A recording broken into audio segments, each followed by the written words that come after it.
base that on, I guess.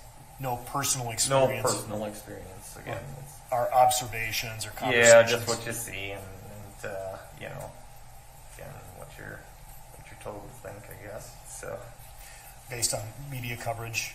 yes. Now, you indicated that you do somewhat associate the riots with Black Lives Matter, but you also indicated that you believe there is a difference between a riot and a protest, right? Absolutely. And you said that you're not a big media follower or not a big news hound.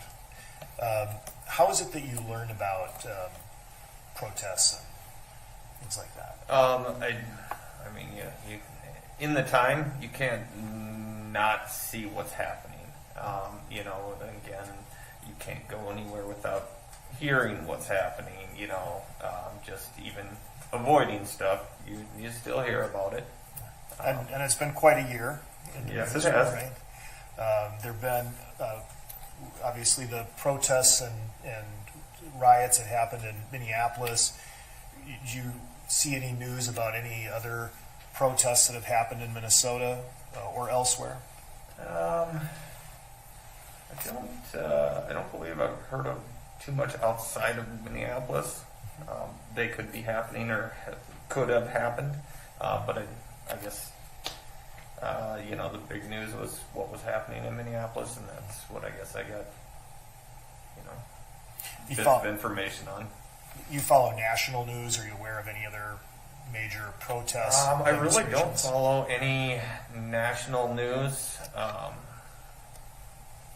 Like, just based on the way I, you know, go about my day, I don't, you know, I guess if it sneaks in through the radio or, you know, I get a little clip of something, but I don't really see too much outside of our state for national news.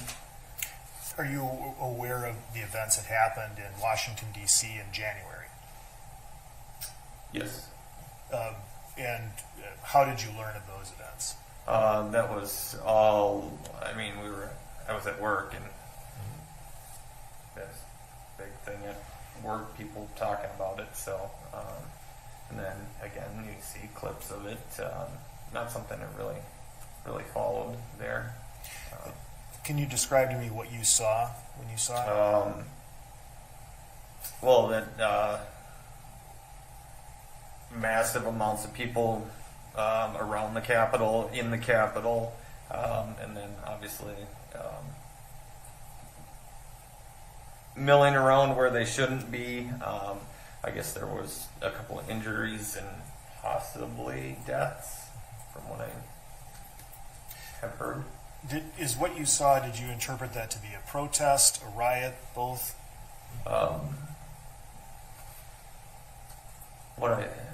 It appeared to be a protest at first, but you know, certain parts of it was no longer a protest. That was became a riot in areas because, you know, people were beyond where they should have been. They were vandalizing. You know, it became, in portions of it, I mean, I can't speak for all of it because I don't actually know, but the bits and pieces I do know, I've seen, did appear to be more on the riot side. Did you associate the riot part of that with any particular group or groups? I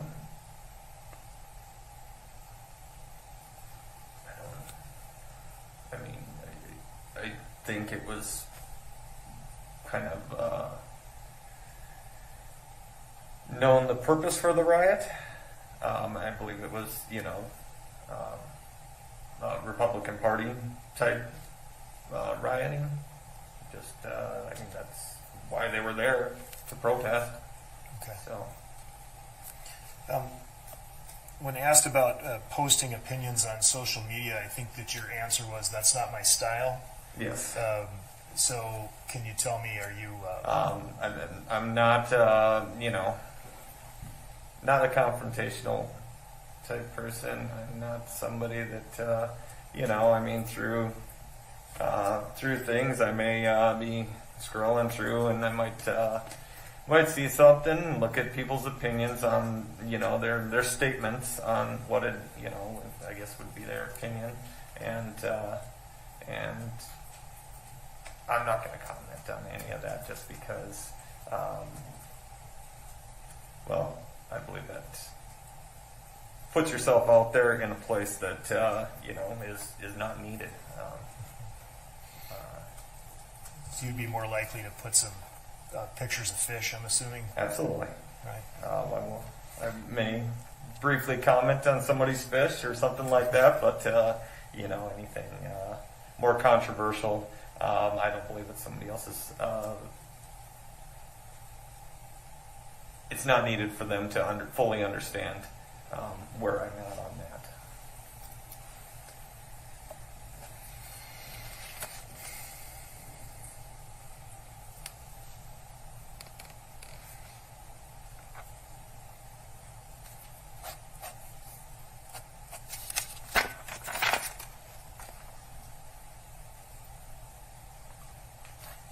If I may have a moment, Your Honor.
Thank you, Your Honor. The state will strike.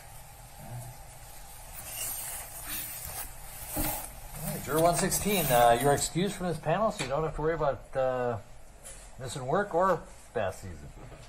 So thank you for taking the time to fill out the questionnaire and to come in today. Thank you. The deputy will take some paperwork from you. All right, we'll take our morning recess. Let's reconvene at 11 o'clock.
17.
Good morning.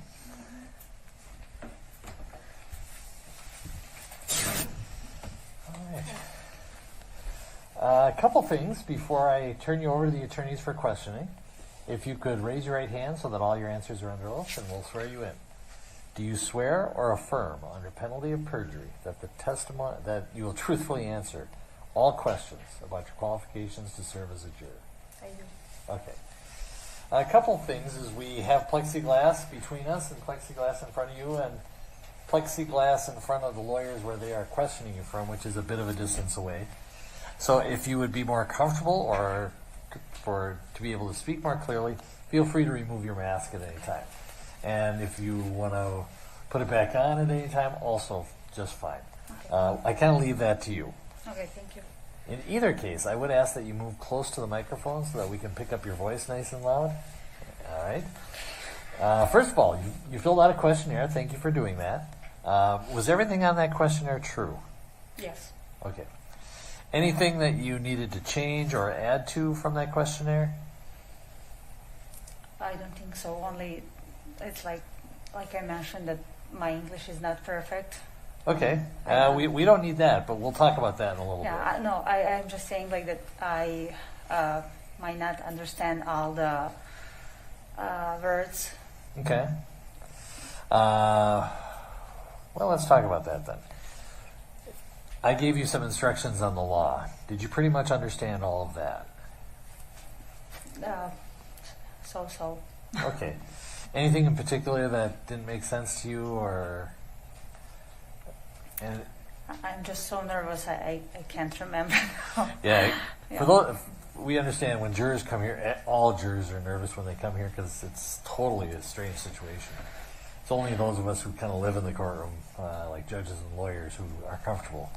So don't worry about that. But obviously, if you feel that your ability to understand everything might be impaired, how much of the concepts of law that I told you about were you able to kind of understand? I don't know. Half, do you think? Probably, yeah.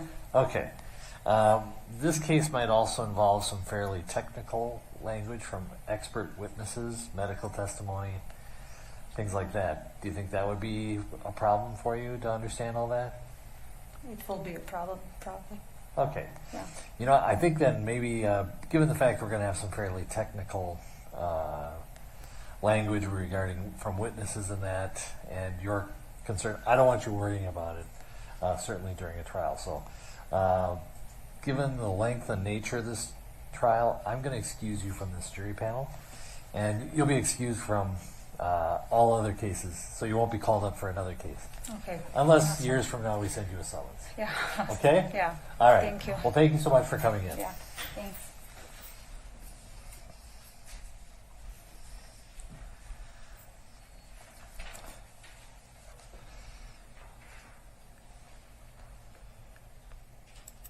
All right. That was your 117 for cause.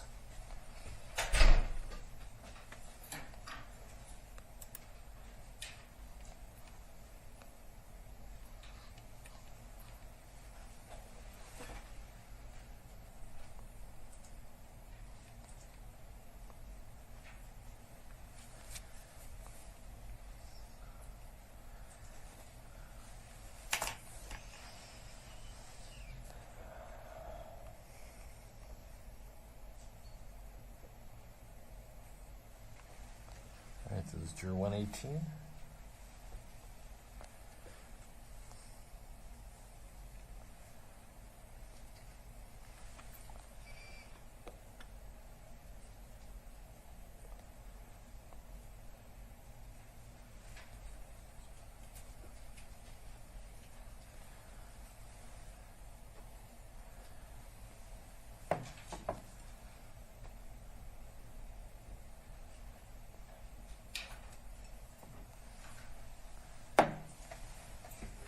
All right, come on up here. Morning. You are juror number 118, is that correct? That's correct. Okay. Before we do anything else, I'm going to swear you in so that all your answers are under oath. You can raise your right hand. Do you swear or affirm under penalty of perjury that you will truthfully answer all questions about your qualifications to serve as a juror? I do. All right. First of all, since there's plexiglass in front of you, plexiglass between us, the lawyers have plexiglass where they're going to be examining you from, and it's quite a distance on top of that. And so the question for you is whether or not you want to remove your mask. It's totally up to you. Okay. If it's more comfortable, or that'd be great. Sure. And if you feel like you have to put it back on, I'm going to keep mine on. Okay. So if that works, also mask or no mask, if you could keep, that's actually probably perfect as far as Okay. distance to the Distance. microphone. Okay. Okay. A couple questions from me first. First of all, you filled out the questionnaire, which gave us a lot of good information, so thank you for doing that. Was everything true on the questionnaire? Mm-hmm. Yes. Okay. And you've already got the one thing you knew to follow up with yes after the mm-hmm. The court reporter's taking everything down, so if we can stick to kind of yes and no. Okay. Yeah. That'd be great. And don't worry about interrupting with affirmations as someone's asking you a question. Just wait for it to come, answer the question. It's a little more formalized than a normal conversation, and I apologize for that, but we got to make sure that everybody doesn't talk on top of each other so the court reporter can take everything down.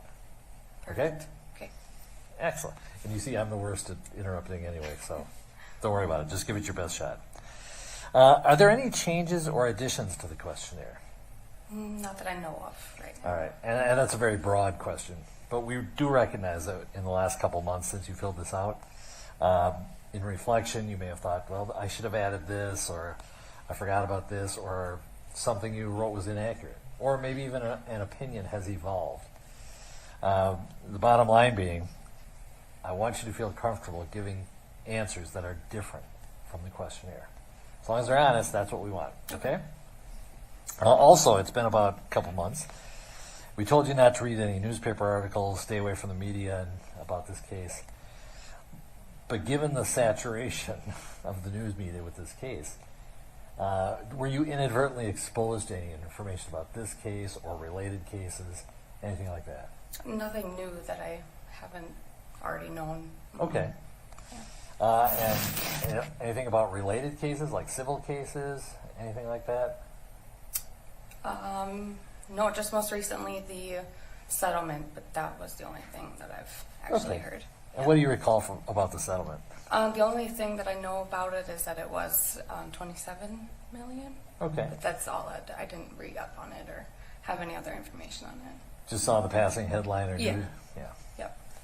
How do you think that's going to affect you as a juror in this case? I don't necessarily think it would because I don't know anything about it. I just Okay. saw the number and that was it. Like, for example, in answer to whether you can be fair and impartial, it's a little more wordy than that, but whether you can be fair and impartial, you said, I believe I could. Well, the lawyers are going to press you a little bit about yes or no, can you be? But I'll leave that to them. My question is, has hearing about that settlement moved you one way or the other? No. Okay. No.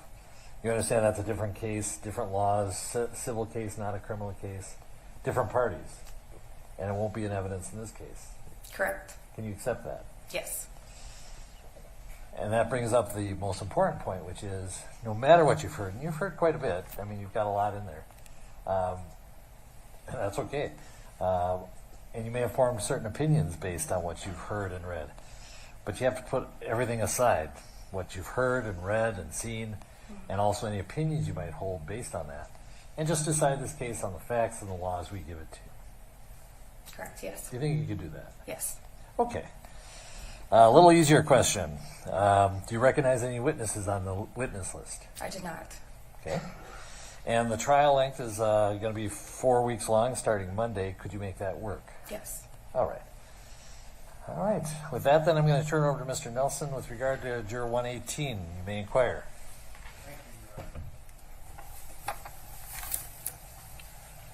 Good morning, ma'am. Good morning. Thank you for your time, and thank you for the time you took to fill out your questionnaire. I'd like to ask you just sort of a series of general questions first, get to know you a little better, and I'll follow up with some of your responses, okay? Okay. I'm not going to try to trick you. I'll read you what the question was, what you wrote, and just to refresh your recollection, okay? Okay. All right. So if you and I were to meet under different circumstances at a party or social event, what are a couple of things I would learn about you during our first conversation? I was recently married in October of last year. I am a social worker. I'm contracted with Wright County. And I just recently got a dog. A dog? A dog, yep. Okay. A puppy or rescue? Puppy, yep. Rescue puppy? No, golden doodle puppy. Okay. Yeah. Congratulations. Thank you. You obviously had heard quite a bit about this case before you learned that you were a potential juror on this case. How did it make you feel when you learned that you were a potential juror on this case? I guess indifferent. I wasn't excited. I wasn't sad at all. I just was, I understand it's my duty to do it. I've been a registered voter, so I knew it was coming. Okay.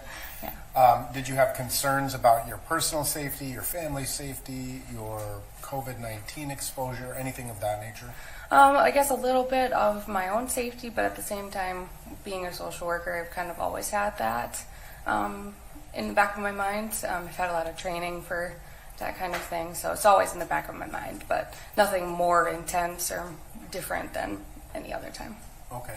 When you came downtown and saw the current state of the government center, what was your reaction to that? I felt very safe. No concerns, really. Okay. When you heard the judge this morning say that we're doing what we can to protect your anonymity, how did that make you feel? Oh, really good. Okay. I felt pretty good about that. Okay. Now, at some point, when the court determines it to be safe to do so, your name will be released publicly. Mm-hmm. We have no idea when that will be. Mm-hmm. How do you feel about that? I have come to accept that in the same sense of my safety for the last 5 years of being a social worker. Just it's always in the back of my head. So I have training and know what to look out for and things like that too. So okay, fair enough. So obviously, in your professional life, you deal with conflict in many forms. Is that fair to say? Correct. Yes. How do you approach just the notion of resolving a conflict between two people? Mostly figuring out communication that works for them. I really have to be flexible and understanding of where they're coming from, and really try and resolve conflict with them instead of trying to make things worse, in lack of a better way of saying that. But really just working with the person and coming to their level and understanding. Do you think your approach to conflict resolution changes if you're personally involved in the conflict? Can you clarify a little bit? Sure. Well, let's put it this way. You understand that your job as a juror is to ultimately resolve conflict. Mm-hmm. And what I mean by that is there's the obvious conflict between the state of Minnesota and Derek Chauvin. Yes. And that's your kind of the ultimate job, right? Yes. But in the jury deliberation room, sides may emerge. Right? Yes. One person or group of people may look at something much differently than another group. Yes. Right? So I guess the question is, when you talk about approaching conflict between two people or two groups of people, you have one approach. But what if you're personally invested in one of the sides of the conflict? Does that make sense? Yes. I treat it the same way. I think I still have to come up with, I would hope that other people would listen to where I'm coming from and how I'm understanding things and talking through it with me. so that we can all be on the same page to figure out like a solution or just an answer to whatever the question may be. Hearing all sides is the most important thing in all of what I've been trained to do and everything too. Just my side too is always important. Okay. Yeah. If you took a particular position on some piece of evidence or group of evidence, whatever it may be, are you the type of person who would agree just for the sake of agreement, or would you stand your ground and say, no, this is the way I see it? No, I do stand my ground. You do have to have a strong sense of that, especially just with other people I've worked with too. There is certain conflicts that you do have to stand your ground in, but also making sure it makes sense to both parties as well, for everyone's sake. But I think it depends on what is being talked about as well. If Right. It's hard to put it in the abstract. Yeah. Until broad. Yeah. Until you're in the situation, it's very difficult to kind of know. But, Correct. and that's just kind of what I'm wondering is that, you've lived your own life, you've had your own experiences, you have your own career. So in that context, can you simultaneously stand your ground and re-examine your point of view? I believe I could, yes. Okay. Yes. Again, I'm assuming in your professional context as a social worker, you have encountered people you believed to be lying to you. Correct. How do you ascertain if someone is telling you the truth? Asking questions, again, figuring out where they're coming from, why they believe that or why they're thinking that way, evidence as to what that idea or thought is, and then kind of piecing it all together to see if it makes sense. And Do you think that two people could literally be standing next to each other, observe the same event, and perceive that event differently? Absolutely. And what factors play into that difference in perception? The person where they've come from, their own experiences that they've had, their own biases that they've had. Lots of things could come through with their point of view on that. Okay. Maybe their education or professional experience? Correct. Yep. Can you think of a situation in your life where you felt you were 100% correct and only to later learn you were wrong? Absolutely. Okay. How do you deal with that when that happens? I would just, I really try and understand. I try and process that information. I am perfectly able to admit when I am wrong. I really enjoy actually hearing other people's sides and hearing other people's opinions on things. I think I really like learning about other people's experiences and their point of views on things because it opens my own eyes as well. Okay.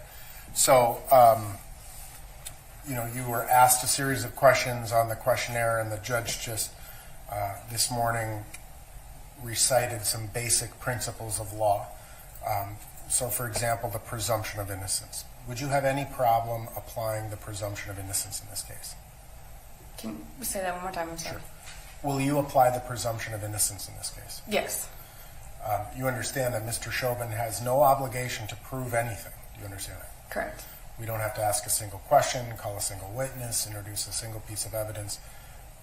Are you okay with that? Yes. And so can you ultimately, in your opinion, hold the state to its burden of proof beyond a reasonable doubt? Yes.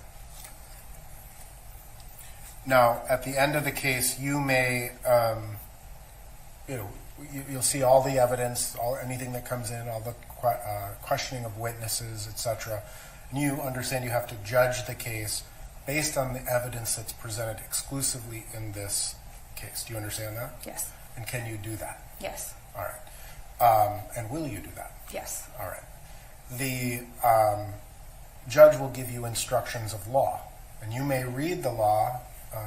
I'm assuming, again, in your work, you've confronted statutes or laws and rules, right? Correct.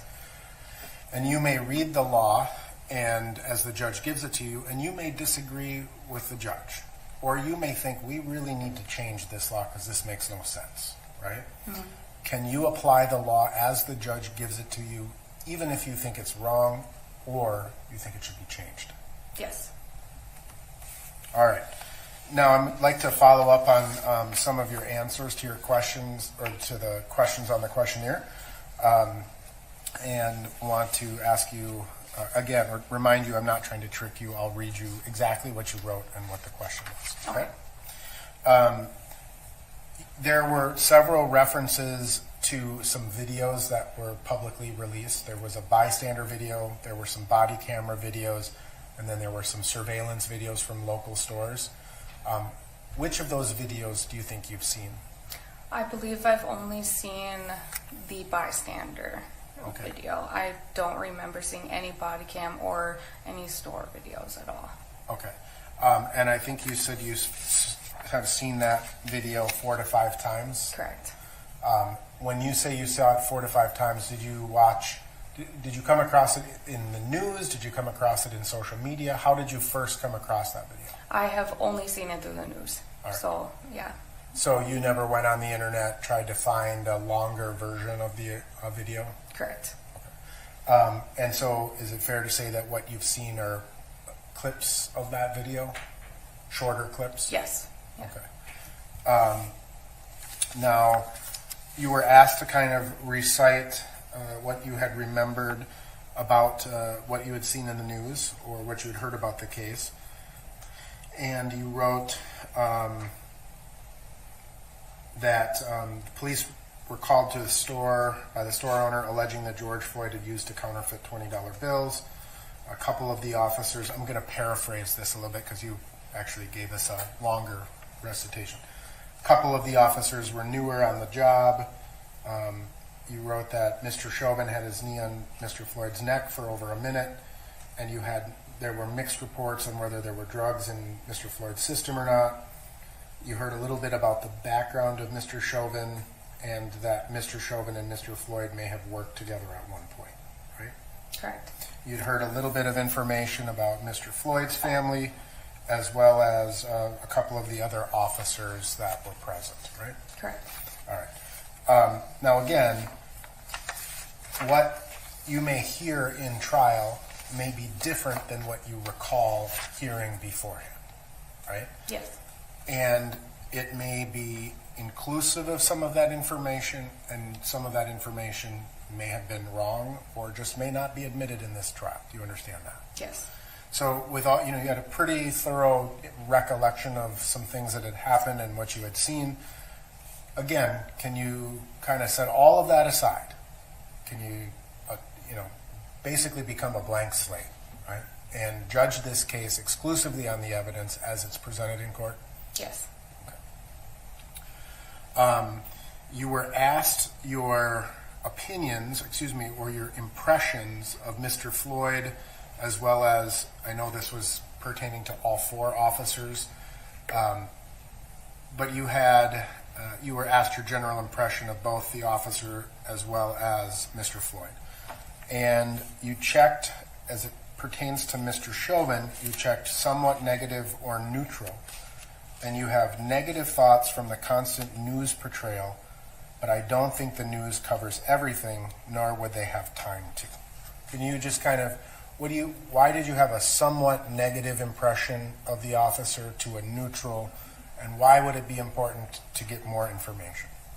The somewhat negative is just the constant showing of it, I think, for a while there when it first occurred, and just the reaction from the community as well. Just the constantness of that, I think, made me believe it was the somewhat negative, and the reasoning for my answer on that.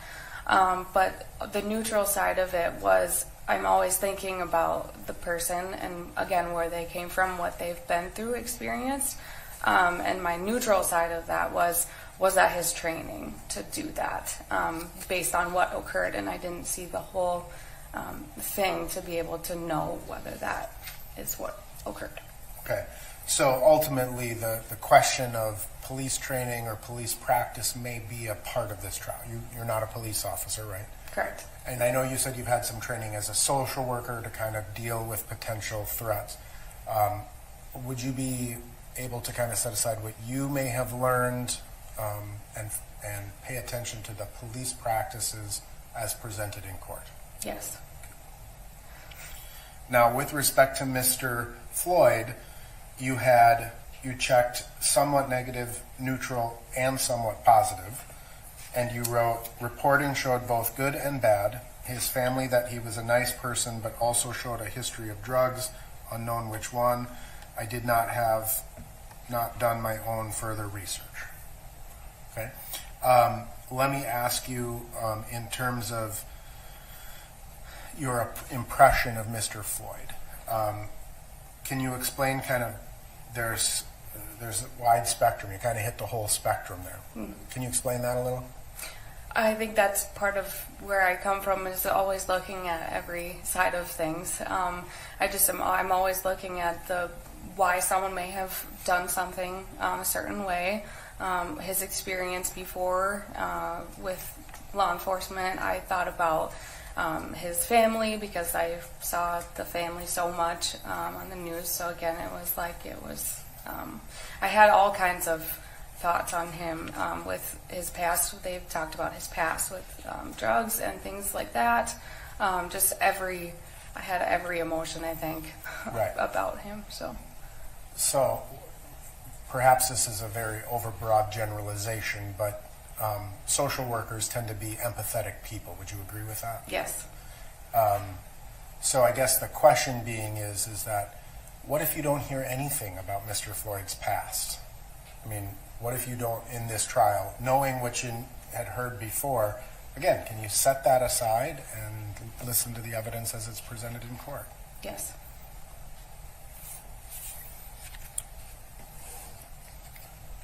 In your professional life, do you work with people who abuse or have abused controlled substances? Yes, sometimes, not regularly. It just depends. Okay. Do you think that if someone uses or abuses controlled substances, that makes them a bad person? No. Why do you think people may have that struggle? I think it's a lot of things. It just depends on the person. I never judge a person based on that alone.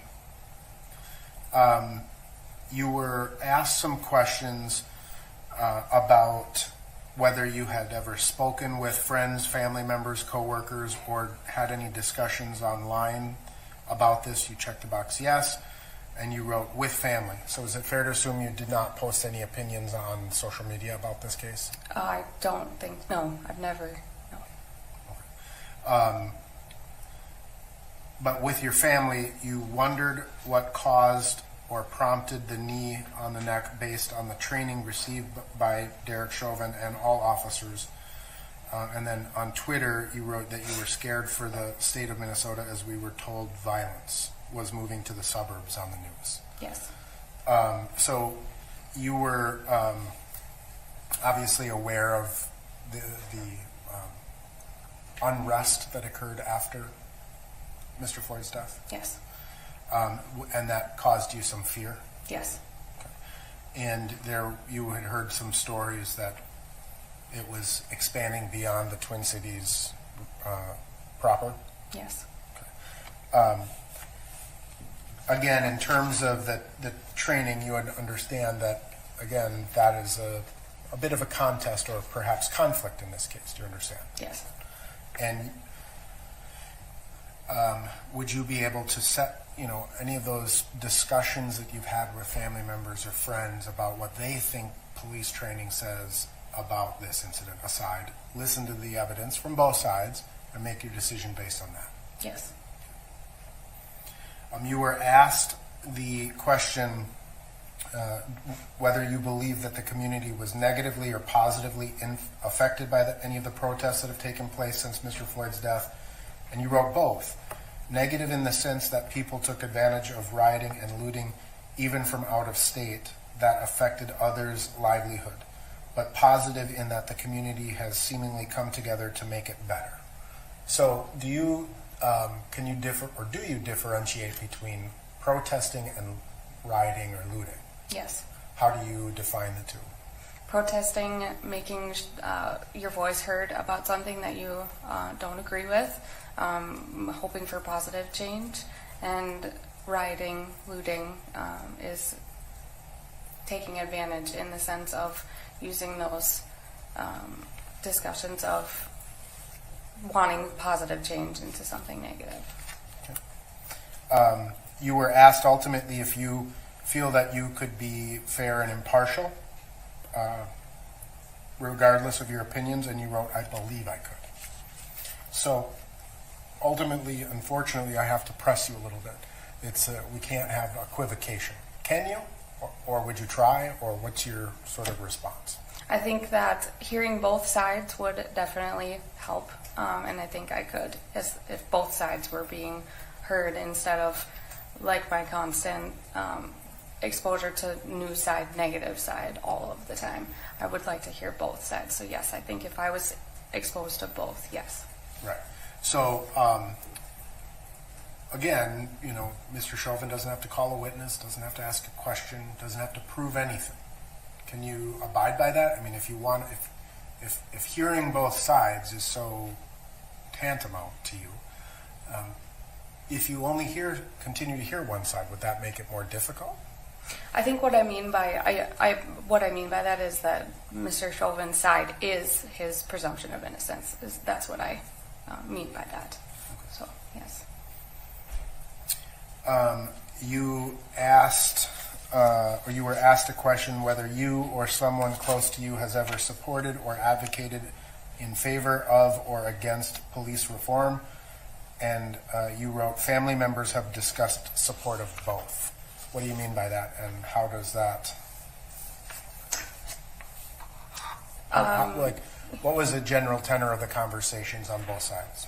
It was typically focused on training in response to situations of like mental health or things like that, having more specific mental health and not so focused on what seems like a presumption of guilt right away, that sort of thing.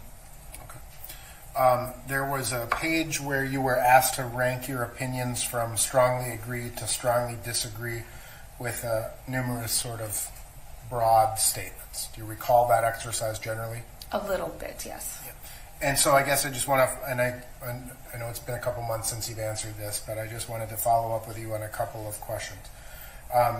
One of the questions was, blacks and other minorities do not receive equal treatment as whites in the criminal justice system, and you checked the box that you somewhat agree with that proposition. What do you base your opinion on? Was it your training? Is it, media? Explain. It's mostly my training, things I've been taught in college and school of minorities not having the same opportunities as in many areas, employment, education, things like that. It's mostly my training. Okay. Do you have any personal experience, or have you had clients or friends who've sort of discussed their experiences especially in terms of the criminal justice system? Not that I can think of, no. Okay. You were asked, or the statement reads, I support defunding the Minneapolis Police Department, and you strongly disagreed with that. Why did you strongly disagree with that? I do not think that what I was understanding from that overall movement was basically getting rid of police in general, and I did not agree with that statement. Okay. Has your understanding of that movement changed since you filled this questionnaire out? A little bit, I guess. Not a whole lot, though. Okay. So you would still strongly disagree with defunding the Minneapolis Police Department? Yes. You were asked a question, police in my community make me feel safe, and you somewhat agreed with that. Do you have a personal experience that has caused you to have some level of mistrust for police? No, I think what I was referring to was I really haven't had personal experience with it, so I don't have I do feel safe with the police in my community. Okay.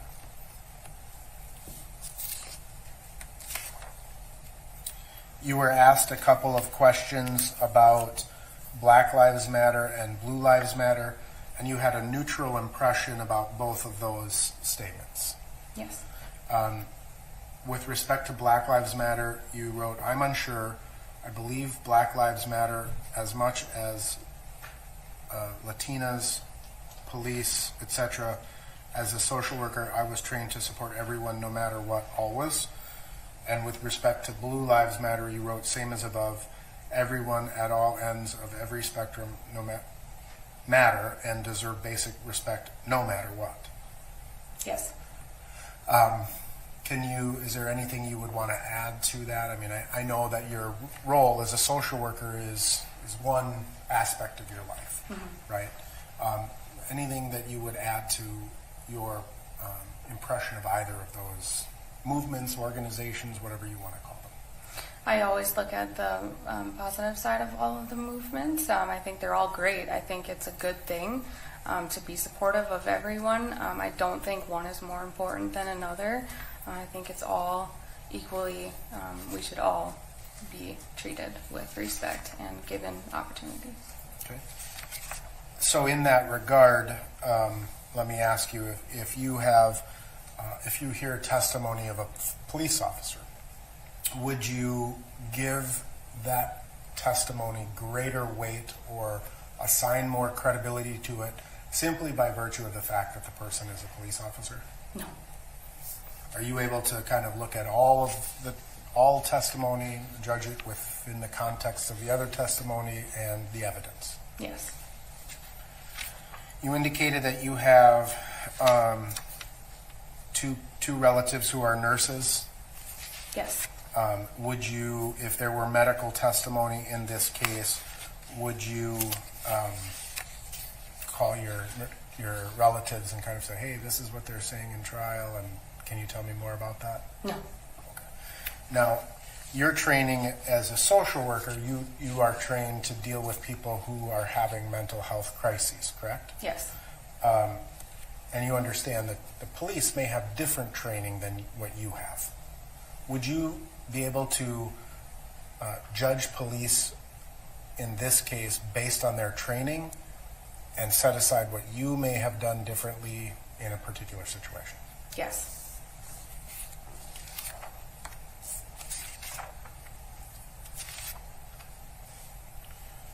Now, lastly, you were asked, do you want to serve as a juror in this case? You checked both yes and not sure.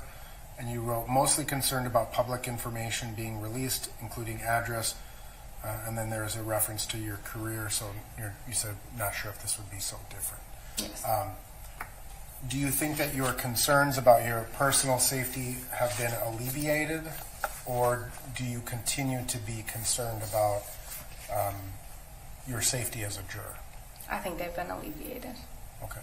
And you understand that there would ultimately be two potential verdicts in this case, right? I mean, it's either guilty or not guilty. Yes. Would you allow your concerns over your over public or your personal safety to influence your decision in any way? No. Okay. If I may have a moment, Your Honor.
pass for cause.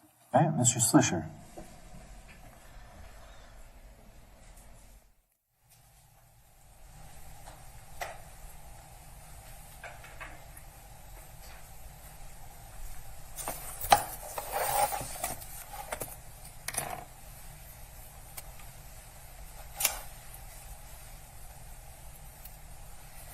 Thank you very much, Your Honor. Good morning. Good morning. So I have a medium understanding of what social workers do, work with a few that have the title, but I need to know a little bit more specifically about what you do and what your experience has been, without naming your employer. Yeah. But can you just tell us a little bit more about your job on the day-to-day? Sure.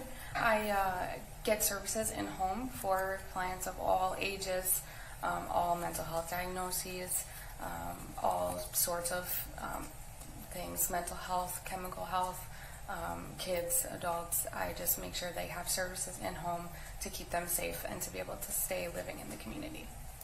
Are some of your clients then under some sort of a court order or involved in the commitment process? Some of them, but it's very broad. I don't have very many at this time. Do you have experience in the commitment process, stays of a commitment, or things of that nature? We are not typically involved. We usually get involved after they are already on the commitment. I don't have any knowledge of the process or anything that happens before then. Okay. And what type of services do you coordinate? I coordinate independent living, people so that they can teach them how to be independent, go grocery shopping. I coordinate people that need assistance with getting dressed in the morning, making their meals, a lot of different services. Mental health, getting like therapists in home, things like that. Medication monitoring? Yes. You coordinate that as well? Can you tell us a little bit what drew you into that line of work? Why did you want to become a social worker? I see that was your degree. Yes. I started out and I just said I want to help people. I had a counselor in college, and that is kind of where she led me. That's basically what I said, and she thought it would be a good fit, and it has been so far. Okay. Good counselor that Yes. took an interest in you and it helped you find your path. Yes.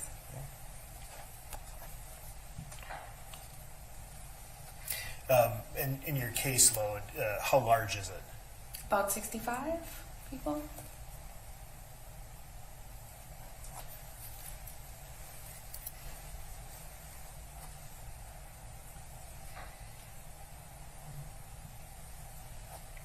You indicated that you have had some discussions with family members and friends about police reform, and some folks have, in your circle, have expressed views one way and the other. Is that right? Yes. So what's it like being in a conversation? Have these conversations happened at the same time, where you have different people expressing different views? At times, yes. What's it like being in a conversation like that? It's very interesting, and a lot of people notice I'm very quiet. I'm a big observer in those conversations. Okay. Yeah. And in terms of police reform, what are your thoughts on police reform? I think there are good things and there are things that should be changed, but I think the conversation is a good start of having those discussions of what's good and what should be changed for the better. So tell me about the good things. I think the presence of police is a good thing to have.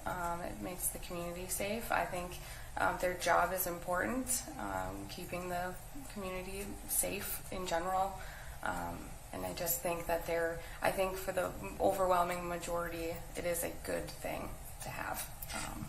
Do you interact with law enforcement in your job? Sometimes, when people have mental health issues they're struggling with or whatnot, things can take a different turn. Do you ever have to contact law enforcement? I used to, but not so much anymore. With being in home, I don't see those situations as often anymore. In what context did you used to have to contact law enforcement? Yes, when I was first starting out as a social worker, I worked at a facility that had court mandated. It was court mandated to go through anger management classes, and I worked with law enforcement and those people that were court mandated to be there a lot more often. And describe some of your interactions with law enforcement when you've had to get law enforcement involved with clients on occasion. Yes. If they were being unruly in the actual class, if they were saying things that were alarming, I had to be aware of those things and notify the right people. And when you did have to notify law enforcement in those situations, can you describe how those interactions would take place? It was mostly just explaining the situation, explaining what I was doing, and how it started, how a situation occurred. But after that, they kind of handled it from there. And how did they handle it? Usually removal from the class, and that was typically the most that I saw. Did you ever see a law enforcement officer apply force or have to use force in a circumstance like that? No. How were they able to remove the person from the room without using force? It was typically it wasn't a big scene usually. They would just say, come with me, and usually I never saw anyone disagree. And I take it these were favorable interactions you had with law enforcement. You had something you needed help with, and they helped you. Yes. And so those would be the good things with law enforcement. Why don't you share with me a little bit about some ideas you have for things that should be changed? I guess that's hard for me to answer because I haven't seen anything personally. I haven't been through any experience personally with something that should be changed. But I guess that's hard for me to answer at this moment. Have you ever had a conversation with someone, a client or a close friend, who talked about instances they've had with law enforcement that they believe should have been handled differently? Yes, I'm sure I have. Yes. Do you recall any of those and what they may have discussed with you? Yes. I'm trying to come up with something in particular, but yes, I can recall. What do you remember about that? I remember them speeding, and they questioned it, and they openly admitted it to the police officer, and they still didn't think they should have been because it was their first time. So I see. Yeah, nothing major. But. All right.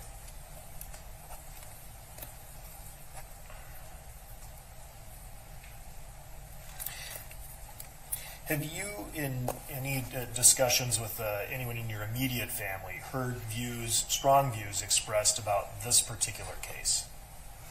Yes.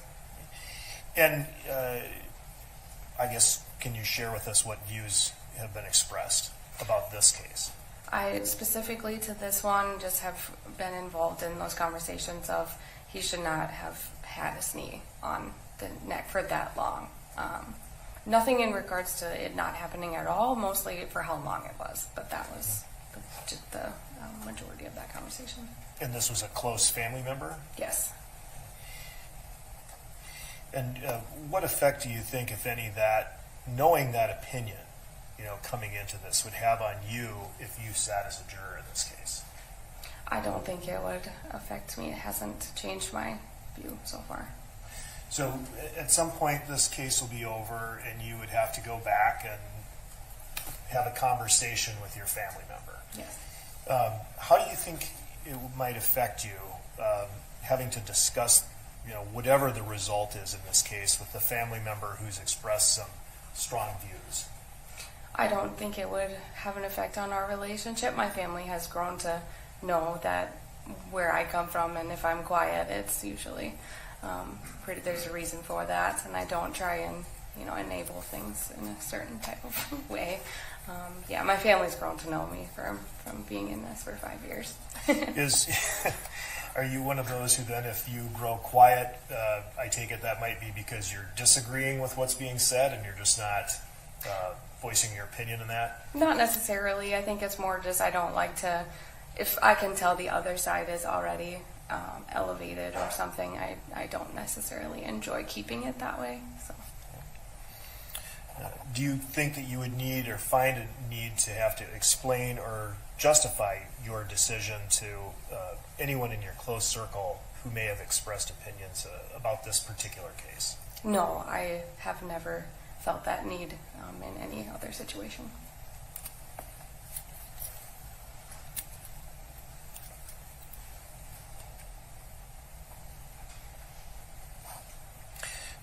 You indicated that you would be interested in hearing a little bit about the police officers' training. Yes. Can you tell me a little bit about what you might be interested to hear? I think just how long that training was being given. I know I'm given trainings yearly, so is that something that is occurring every year, and just how they took that training from what they exercised. But So when you're going through your yearly training, they're going over the same concepts, I'm assuming, pretty much every year? yes. Are you paying attention, or you've kind of heard this before? What do you mean? In terms of the training, I mean, how much of this is sinking in year after year as you're hearing it? With my personal things, Yes. it's pretty sunken in there because I am learning the same things. A lot of things have not changed in my line of work.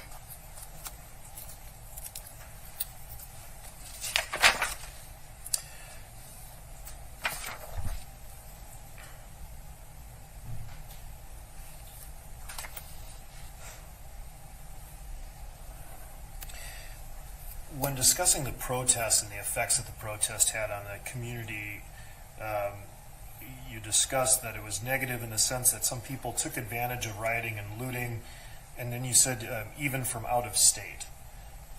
Can you tell me what you meant by even from out of state?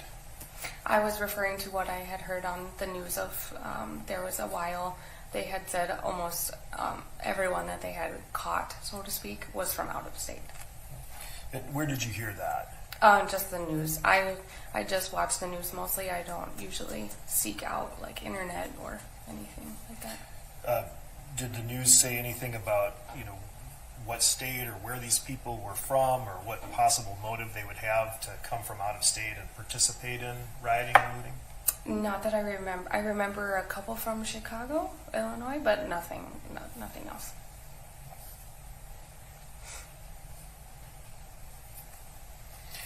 And you also indicated that based on news reports, you were concerned, or that raised some concern that people might be coming into the suburbs, that the rioting might spill over.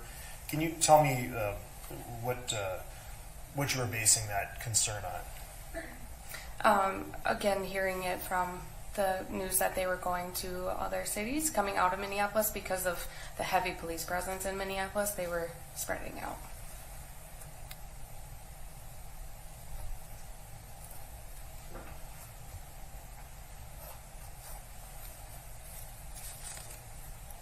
Okay, one moment, Your Honor.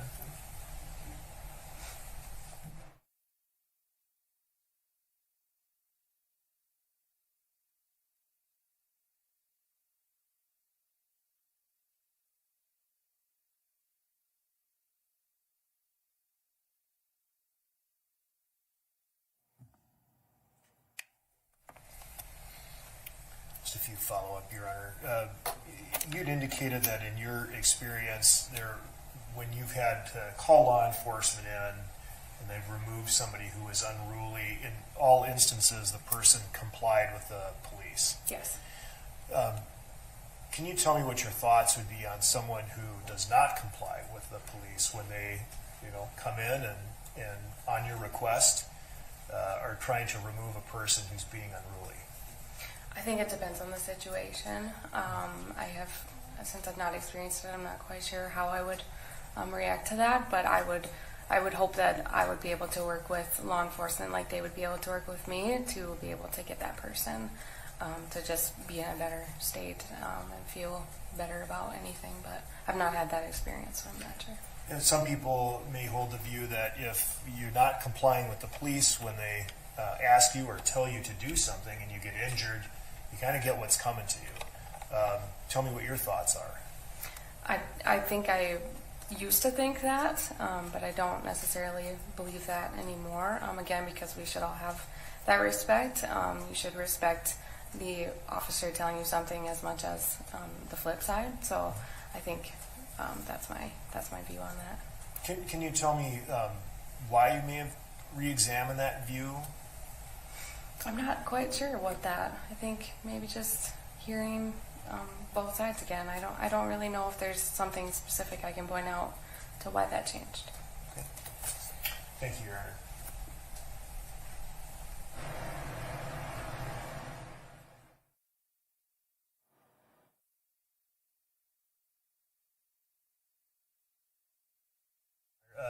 The state passes for cause. Juror 118, you will serve on our jury. And so we're going to have you come back on Monday at 9 a.m. to start the trial.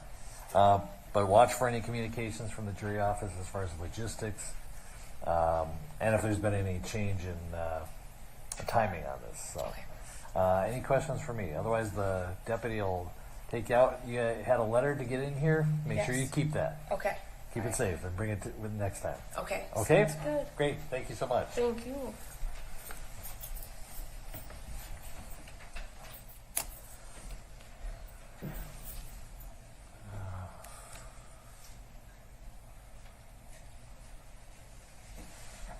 I think we're going to break. This is right now. Yeah. All right. It's 5 minutes to 12. We have a 1 o'clock chambers conference scheduled, and we'll resume with jury selection at 1:30. So let's break for lunch so I give you a full hour, and we'll be back at chambers at 1 o'clock, but in the courtroom for jury selection at 1:30. All right. Thank you.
This is the last from the morning, so then the next will be a group instruction.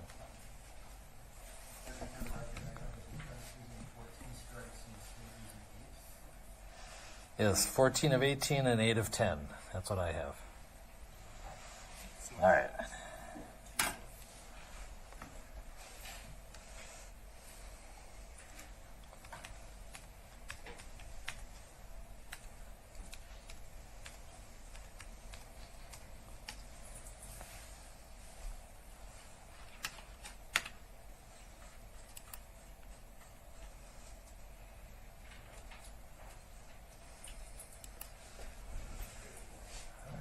Come on up, sir.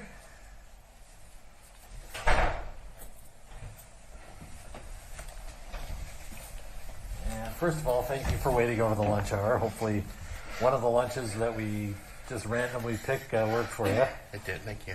All right. Before I turn it over to the attorneys, a couple things. First of all, I'm going to swear you in so that all your answers are under oath. So if you could raise your right hand. You know what? Everybody does it. Okay. They mirror me, and so they raise their left. Do you swear or affirm under penalty of perjury that you will truthfully answer all questions about your qualifications to serve as a juror? I do. All right. Now, you have plexiglass in front of you, and we have plexiglass between us. There's plexiglass in front of the attorneys from where they ask their questions, and that's pretty far away. The point being, if you want, you can remove your mask if that works for you. You can keep it on if that works for you. Okay. In either case, do whatever's comfortable. Sure, thank If you. you feel like you want to put it back up, totally fine. No one is insulted if you do one or the other. So, but in either case, yeah, you're close enough to the microphone, it should work. Great. First of all, you filled out a questionnaire, and thank you for doing so. You gave us a lot of good information to start with. Mm-hmm. Was everything on that questionnaire true? Yes. All right. Now, when the lawyers are asking you questions, they'll probably direct your attention to certain specific questions, and they'll read it, but they'll also read your answer, not to be confrontational, but to maybe remind you what you said. If there's anything on there that you think should be changed or added to, feel free to say so. Okay.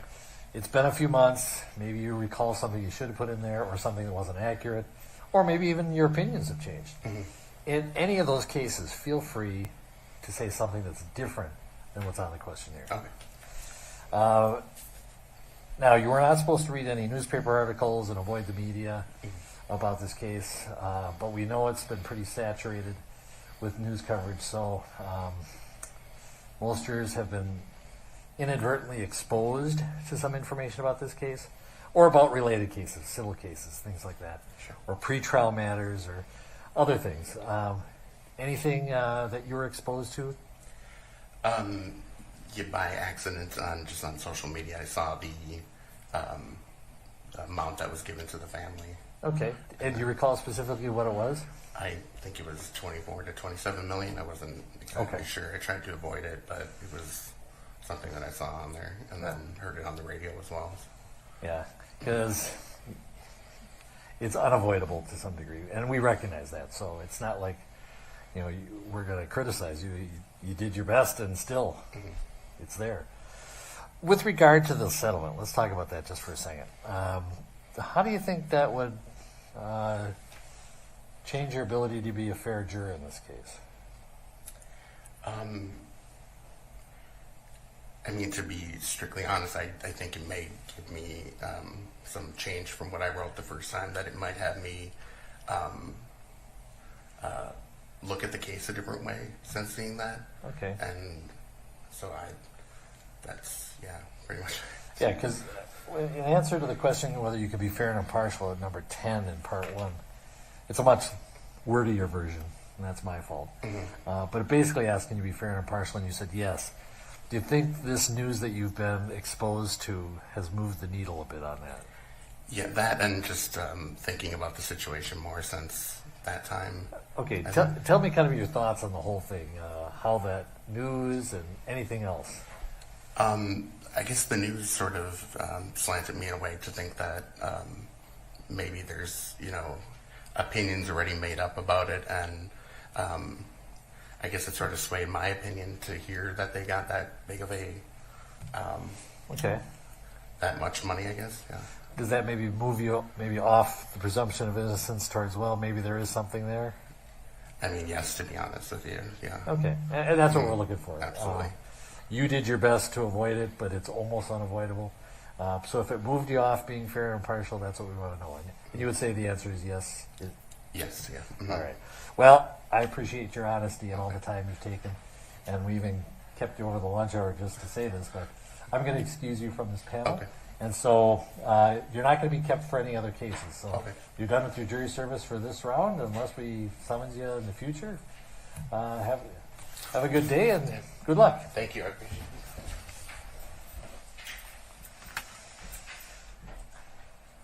Okay.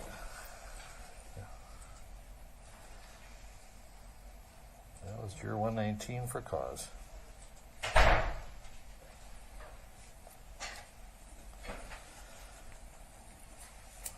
I guess we can't disagree with the premise anymore. I'm not sure. I think they're probably still watching the video, but I'll check. Okay, they may still be watching the video, so if not, we'll bring them in.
Come on and take any seat.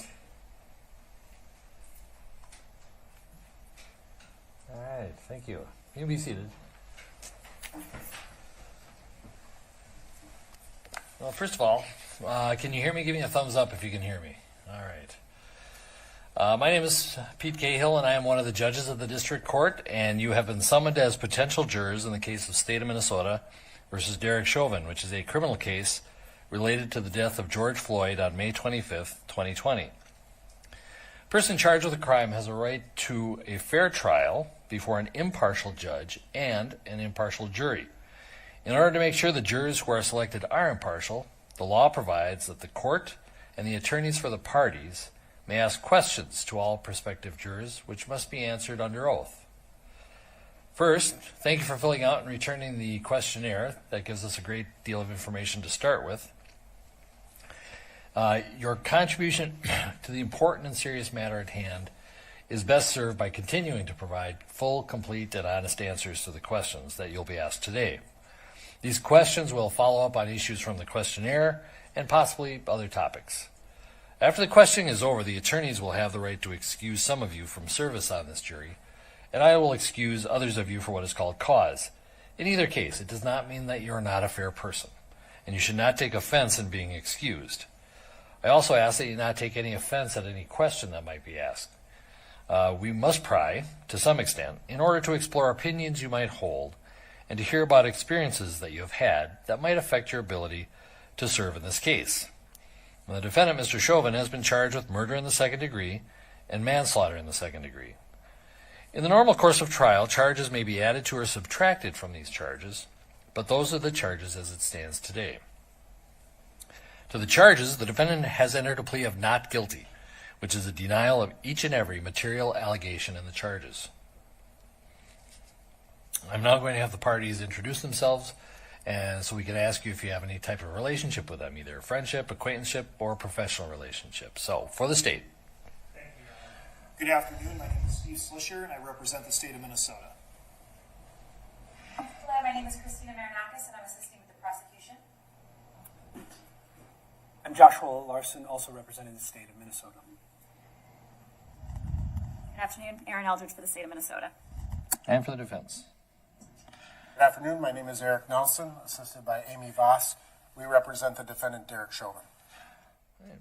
Anybody on the panel know any of these people, have a relationship or acquaintanceship with any of them? Okay, no hands.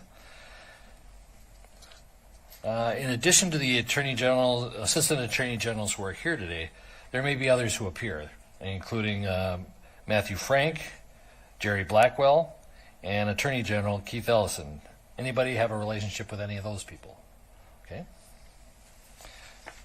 Anybody have or know anybody from Mr. Nelson's law firm or had any dealings with his law firm? Okay. And you have been given a copy of a list of potential witnesses. I'd like you to review it because when you are questioned individually, you'll be asked if you know anyone on that list. Now, one of the things the attorneys may not do during jury selection is to instruct you on the law. But I do want you to be aware of some of the basic concepts that apply in all criminal cases so that you may keep them in mind as you answer the court's and the attorney's questions. So I will instruct you as follows. First, the charges against the defendant are not evidence, and they create no inference of guilt. No member of the jury should in any way permit himself or herself to be prejudiced against the defendant because a charge has been made against him, or because he has been arrested, or because he has been placed on trial. The defendant is presumed innocent of the charges made against him, and in order for you to find the defendant guilty, the state must prove guilt beyond a reasonable doubt. The defendant does not have to prove innocence. The presumption of innocence remains with the defendant throughout the trial, unless and until he has been proven guilty beyond a reasonable doubt according to the law and the evidence admitted at trial. Proof beyond a reasonable doubt is such proof as ordinarily prudent men and women would act upon in their most important affairs. A reasonable doubt is a doubt based upon reason and common sense. It does not mean a fanciful or capricious doubt, nor does it mean beyond all possibility of doubt. If you serve on this jury, you and your fellow jurors will be the sole judges of whether a witness is to be believed and of the weight to be given a witness's testimony. There are no hard and fast rules to guide you in this respect. But in determining believability and weight of testimony, jurors may take into consideration the witness's interest or lack of interest in the outcome of the case, their relationship to the parties, their ability and opportunity to know, remember, and relate the facts, their manner, their age and experience, their frankness and sincerity or the lack thereof, the reasonableness or the unreasonableness of their testimony in light of all the other evidence in the case, and any other factors that bear on believability and weight. If on this jury, you should rely in the last analysis upon your own experience, good judgment, and common sense.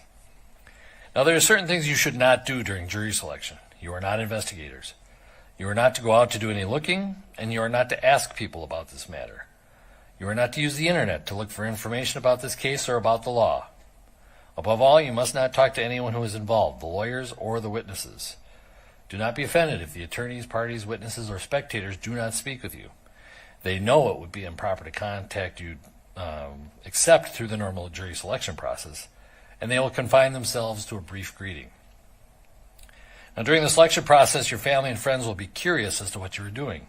You may tell them you are on a panel of potential jurors in a criminal case, and that is all you should tell them. Since that is all you should tell family and friends, that is all you should tell the general public. So, during these proceedings, please refrain from using Facebook, Twitter, or other social media to announce that you are a potential juror or to comment on this trial. You may access those social media tools, but please do not publish any information about the case or your thoughts about the case. You do not have to stay away from people and refuse to speak to them. Do whatever you wish, but do not talk about the case, and do not talk at all to anyone involved in it. Now, because of the nature of the case, this case is receiving media coverage. Please do not read about this case in the newspapers or online, and do not listen to news about it on radio or television. If at all possible, avoid the news altogether. This trial, including jury selection, is being televised, but no video of you or any other juror will be taken at any time, now or during trial if you are selected. Also, your name will not be used in the courtroom. You will only be referred to by your random number to protect your privacy. The audio of anything you say will be broadcast, unless we need to discuss something deeply personal or extremely sensitive or embarrassing, or which is likely to specifically identify you.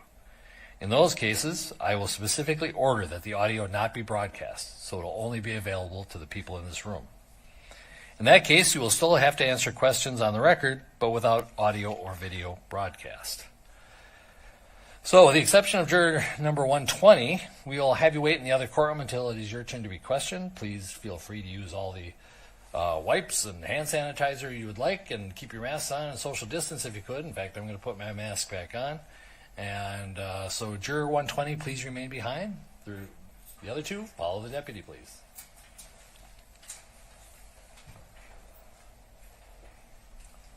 And juror 120, if you could come up here.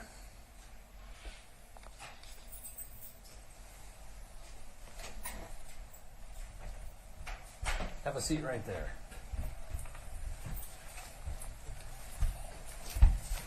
Well, good afternoon.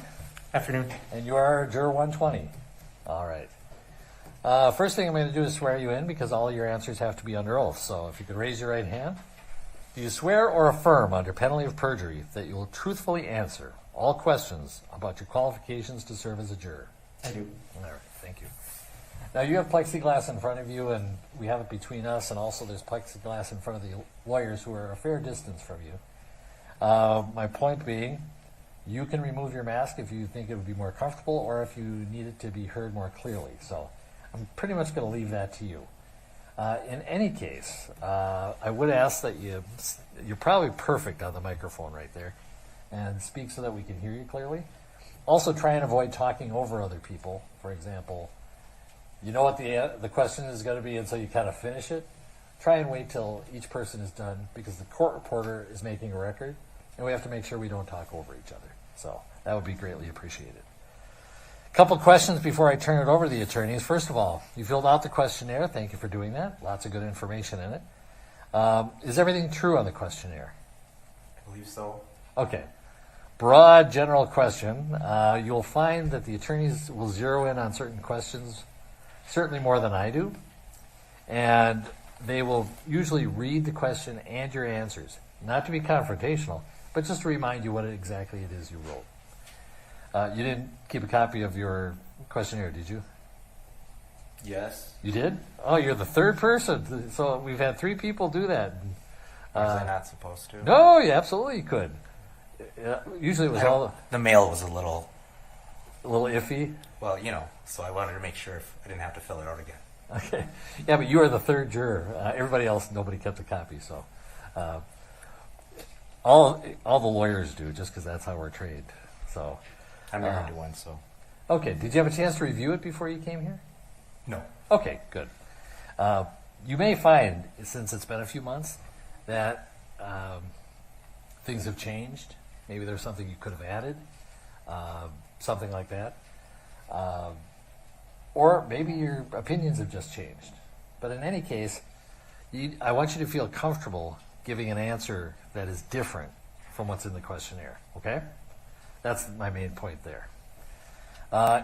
You weren't supposed to read any articles or and to avoid media that would be covering this case.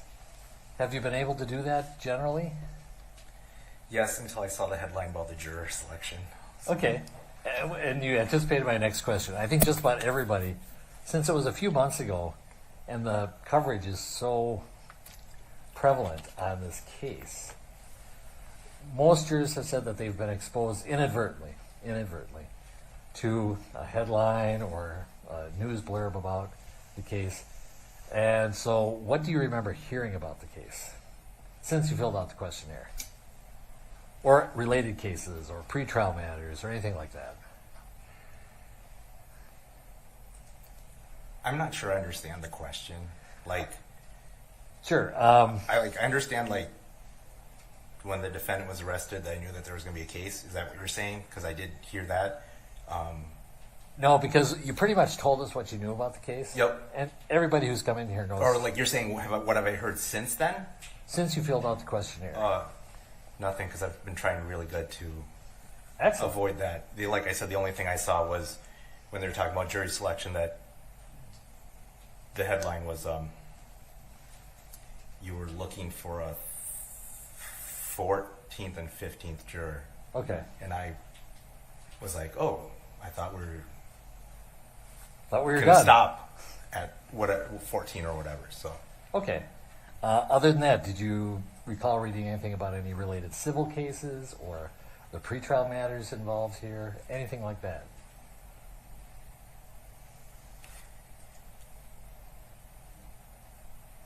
The Minneapolis settlement. Okay. Yeah. And what do you recall? And I think just about everybody. That there was an amount that was done. Okay. Do you recall the amount? $27 million. Okay. How would that affect you sitting on this case?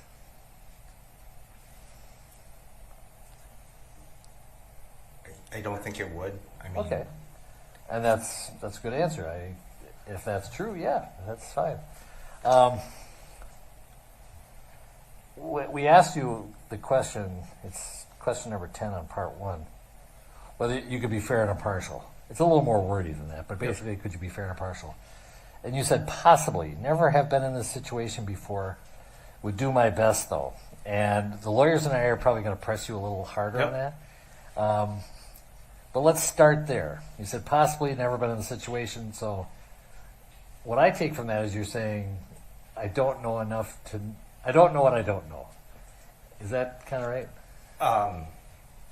Yes, to a degree, it's you're making a decision on someone's life, right?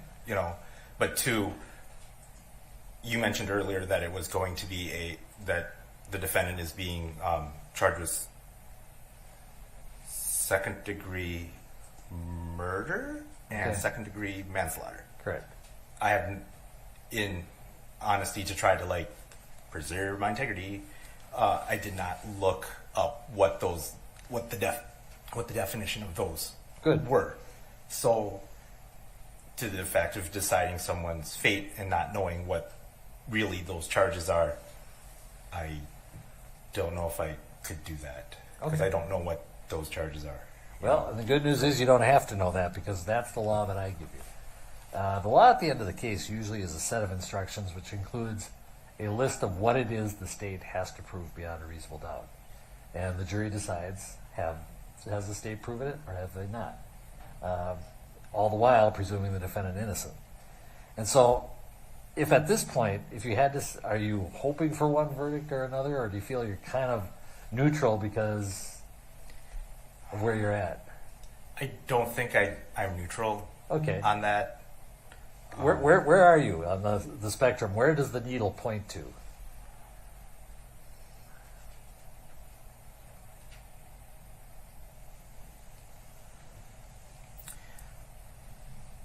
I would say guilty. Okay. And the fact is, since the case has happened, this is the analogy that I've been worked with. Okay. That, do you have any brothers? I do. You do. So you're tussling with your brothers, right? Mm-hmm. If one of your brothers says, I give up, etc., you stop, right? Okay. And if you don't, something happens, you're standing before your parents, and they're said, what did you do? What happened? This is what happened to Tommy. Tommy said, stop. Why didn't you stop? That's what I feel, is that like at some point, if you've had siblings that siblings or friends, you wrestle, tussle or whatever, but there's a line of where you have to stop. Okay. When someone says, no more. Okay. So There are a variety of contested issues in this case, but do you think that ultimately that's always going to be there and you don't really feel you can fairly and impartially, given your life experience? yes, I think that analogy has always stuck with me. Well, as the little brother to 3 older brothers, I know exactly what you're talking about. So I'm going to release you from this jury because obviously if your background and such and what you know about the case puts you on the not fair or not impartial. Most people would try and be fair. But if you can't be impartial, we understand. And I'm going to release you from this jury. So, all right. And you don't have to worry about being called up on other juries because your jury service is done. Okay? Thank you. Thank you so much.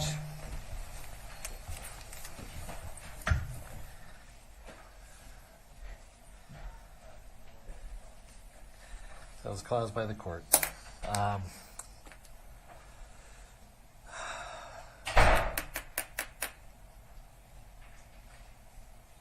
I may go a little more on this next juror myself. I'm sorry?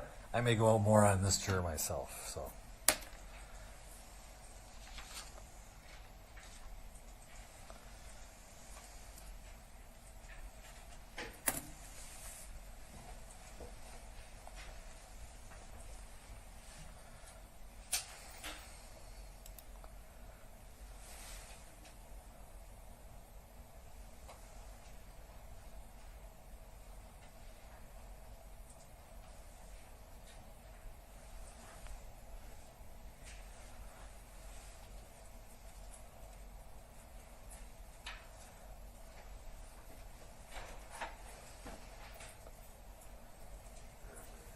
All right, if you could have a seat right there.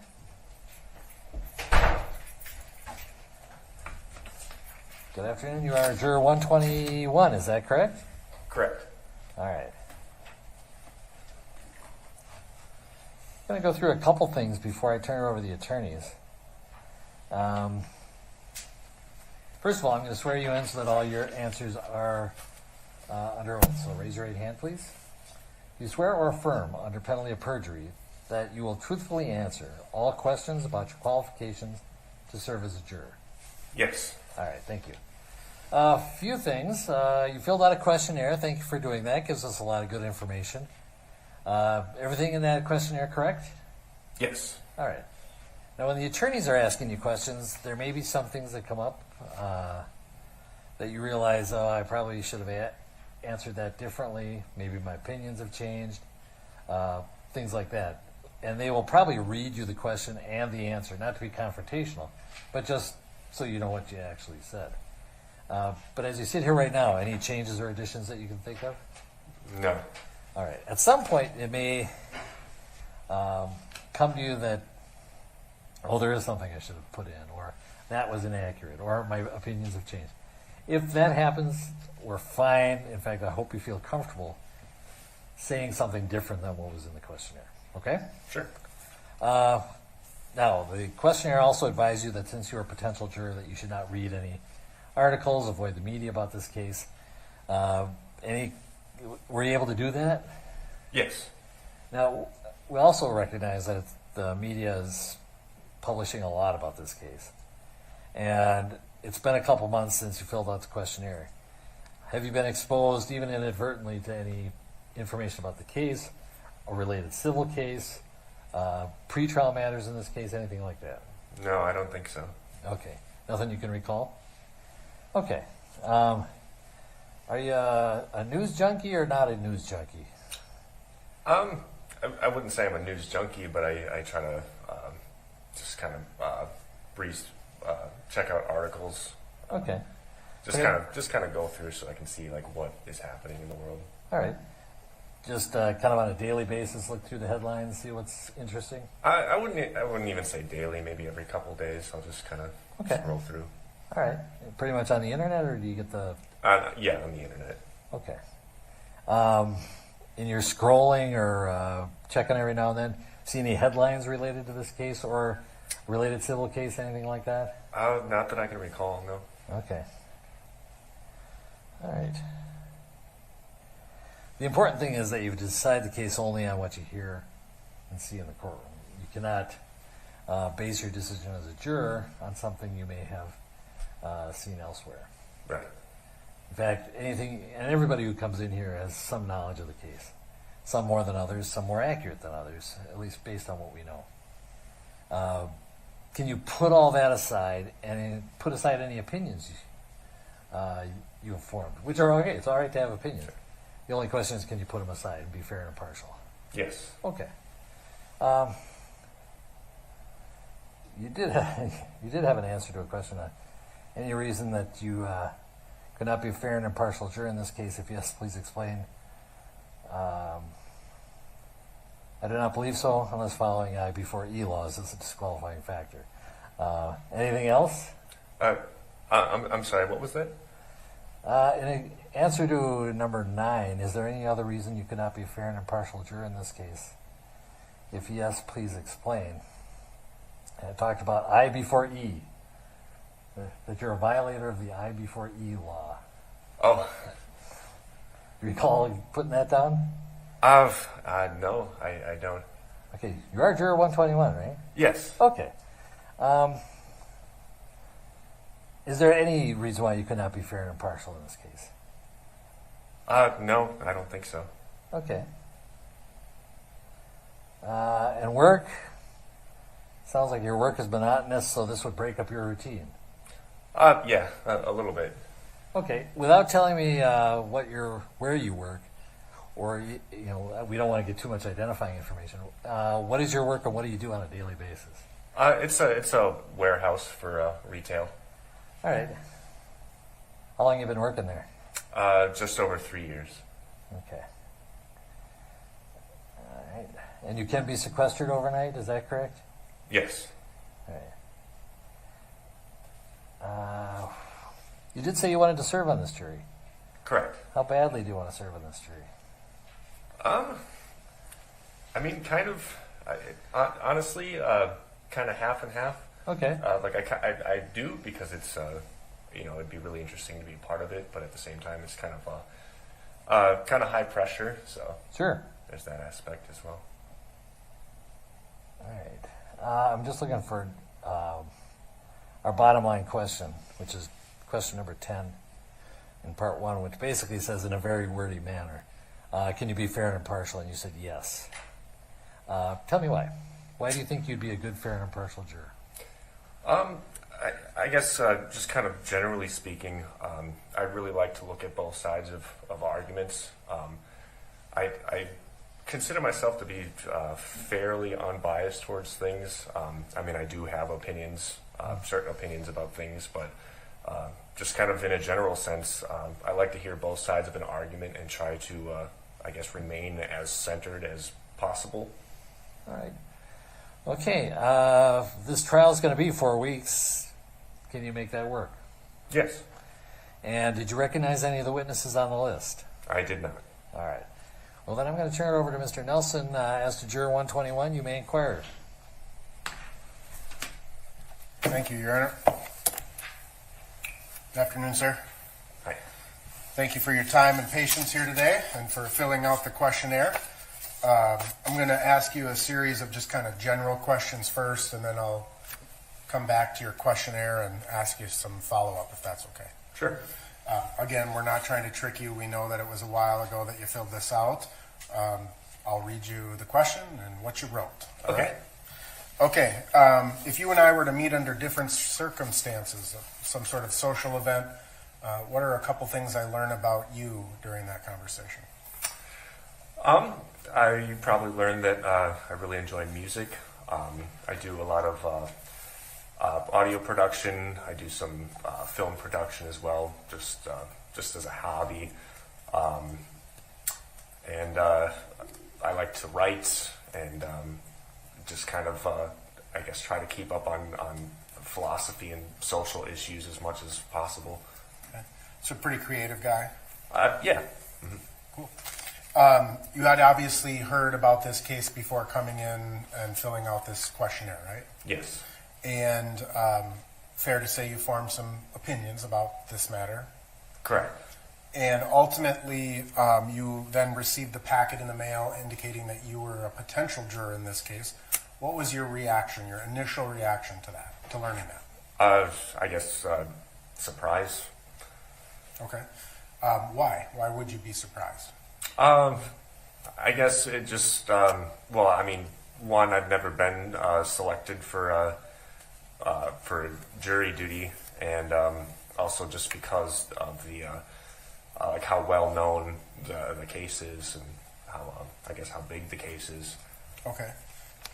Did you have any concerns about your personal safety, family safety, COVID, anything of that nature? No, I can't say I have. Okay. When you came downtown and saw the government center today, what was your reaction? I was just kind of unsure of where to go and how to gain access to the center. Right.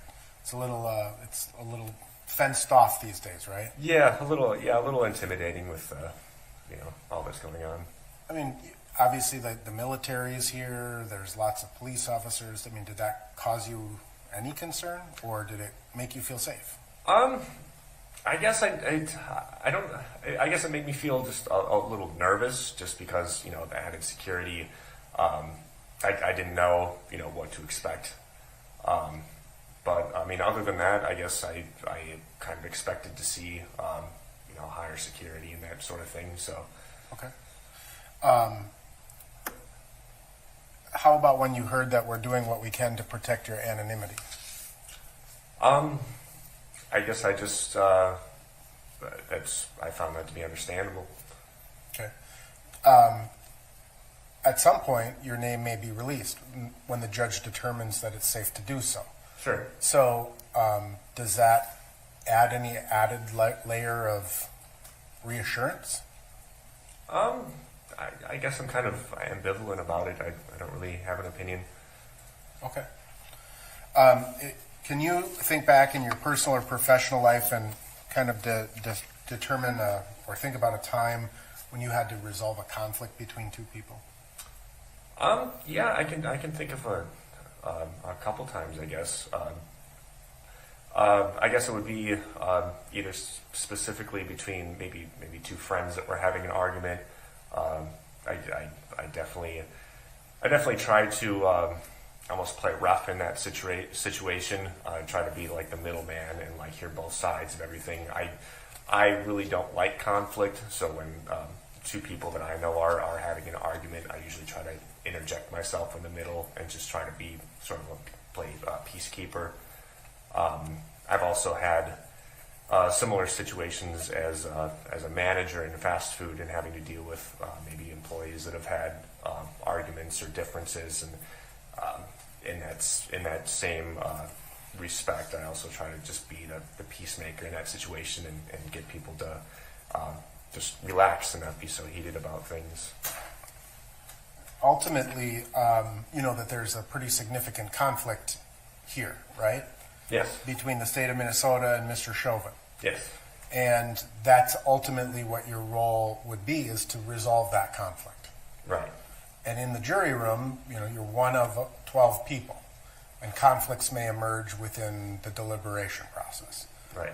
How would you envision your role, you know, being as a kind of the mediator, peacekeeper type in that situation? Well, I would just try to make sure that both parties respect what the other party has to say. You know, giving each person, or allowing each person to have you know, enough time to talk and get their point across, or their viewpoint across, without the other person trying to interrupt, and just like, you know, allowing them to hear each other out, and just trying to keep tension and frustration at a minimum. Just making sure that everybody tries to remain logical and not let their passions get in the way of their judgment. Do you think it changes the analysis if you're in conflict yourself with one of the other jurors? I'm sorry? So rather than you being the mediator and observing conflict between two people, sure, what if you're involved in the conflict yourself? Like, what if you disagree with a group of jurors? I mean, I guess I just try to be as respectful as I can in my own disagreement. You know, I generally don't tell people that they're wrong for having their viewpoint, or make them feel that they're wrong.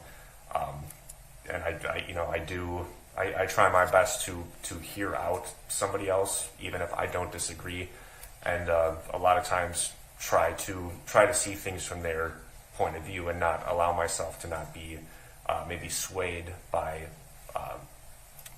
something I hear that I don't agree with, instead of just writing it off completely, but actually like keeping it in my head and like going over it and possibly even allowing that to change my opinion. Yeah, I guess I just try to be respectful and hear people out. Okay. I suppose, again, in your professional life or in your personal life, you've been called upon to try to determine if someone is lying about something?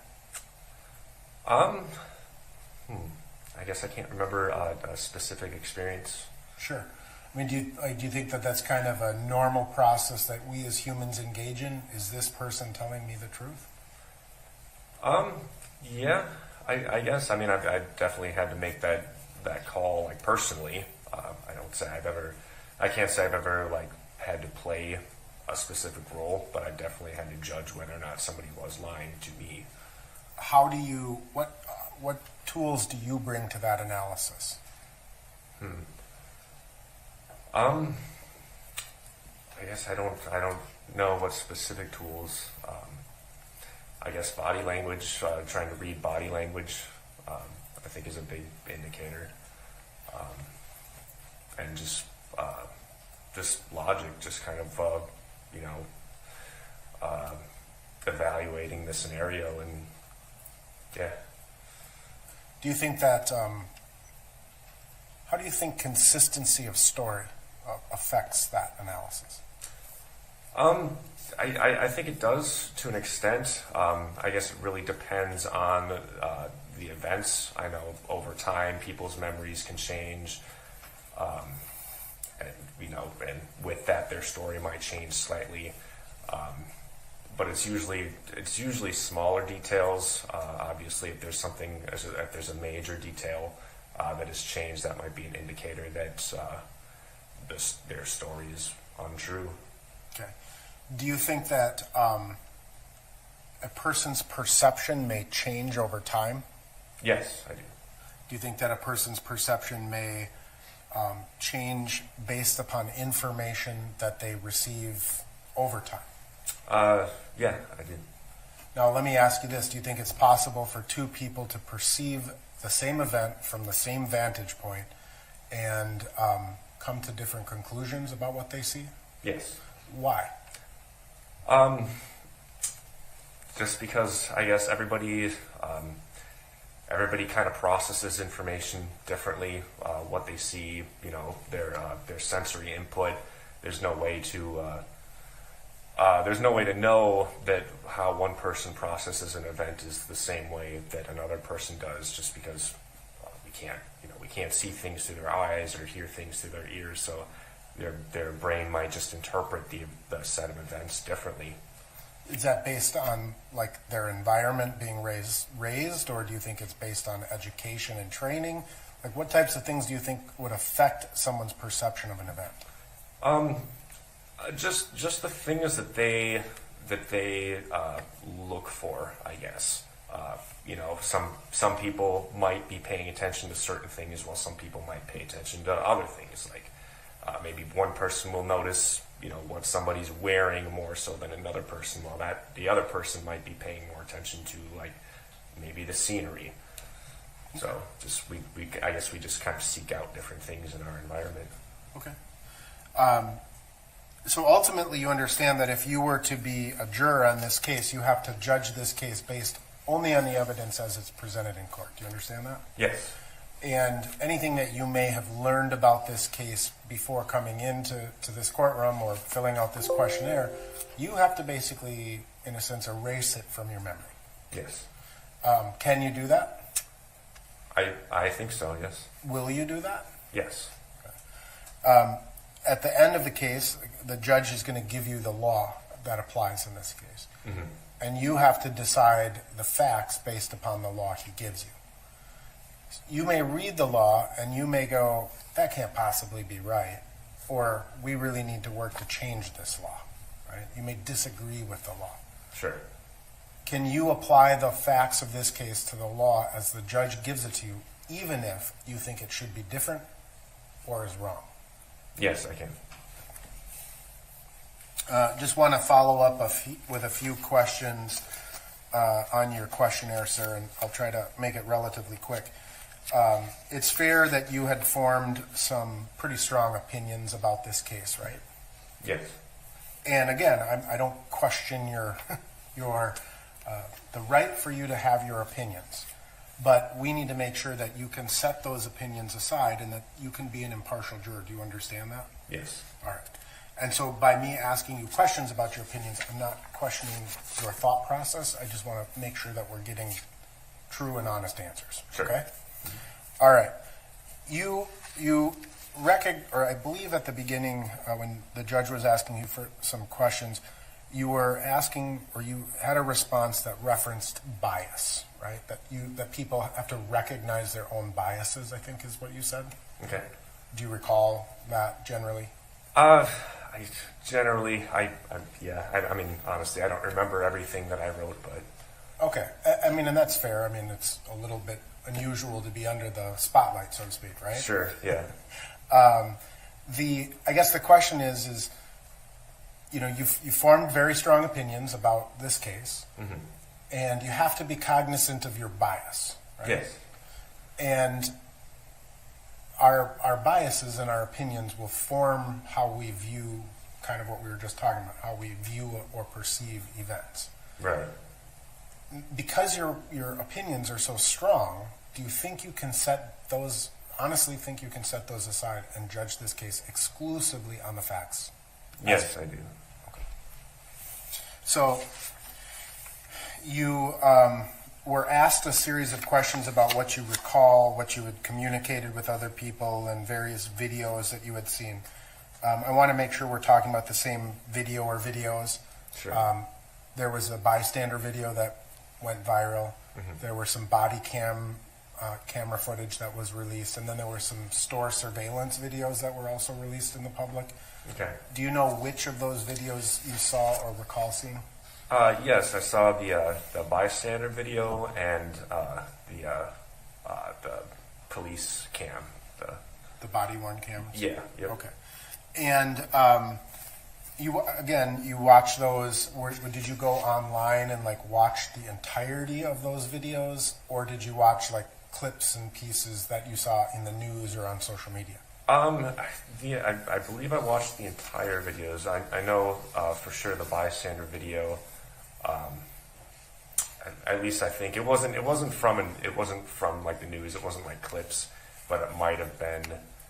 It might not have. It might have been like cut in certain spots. I can't remember. And I think the body cam video, I might have like skipped through it. I don't know if I watched the whole thing beginning to end. Okay. Now, you were then asked, you think you had seen these videos 2 or 3 times, right? The first one, yeah, a couple times. I think I only watched the second one once.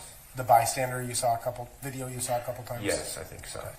And you may have just watched the body camera footage, one time, kind of skipping through it a little? Right, I believe so. Okay. So you were asked to kind of write based on what you had seen and heard, your recollections of the case based on your exposure to this case in the media. Yes. And you wrote a pretty lengthy explanation that, and I'm going to somewhat paraphrase because there's a few things I want to ask you. You understood that Mr. Floyd may have made a purchase with a counterfeit bill. That's why the police were called. When they arrived on the scene, you wrote, Floyd appeared distressed, according to the witnesses, but did not resist as he was placed in handcuffs and led to the squad car. So my question is that your impression of Mr. Floyd's behavior based on your own formulation of watching these videos, or your own opinion watching these videos, or are you relaying what other people have communicated? I am basing it off of what I have seen from the videos, yes. Okay. So you had formed an impression or opinion that Mr. Floyd had not resisted arrest? Correct. Okay. You were ultimately, you wrote about Mr. Chauvin having his knee on the back of Mr. Floyd's neck, that he stared into the camera but did not respond. The other officers at the scene also did not react. For about 8 minutes later, Floyd fell silent and unresponsive. Chauvin eventually took his knee off of Floyd's neck, but at that time, Floyd was dead. So have you formed an opinion as to what the cause of Mr. Floyd's death was? I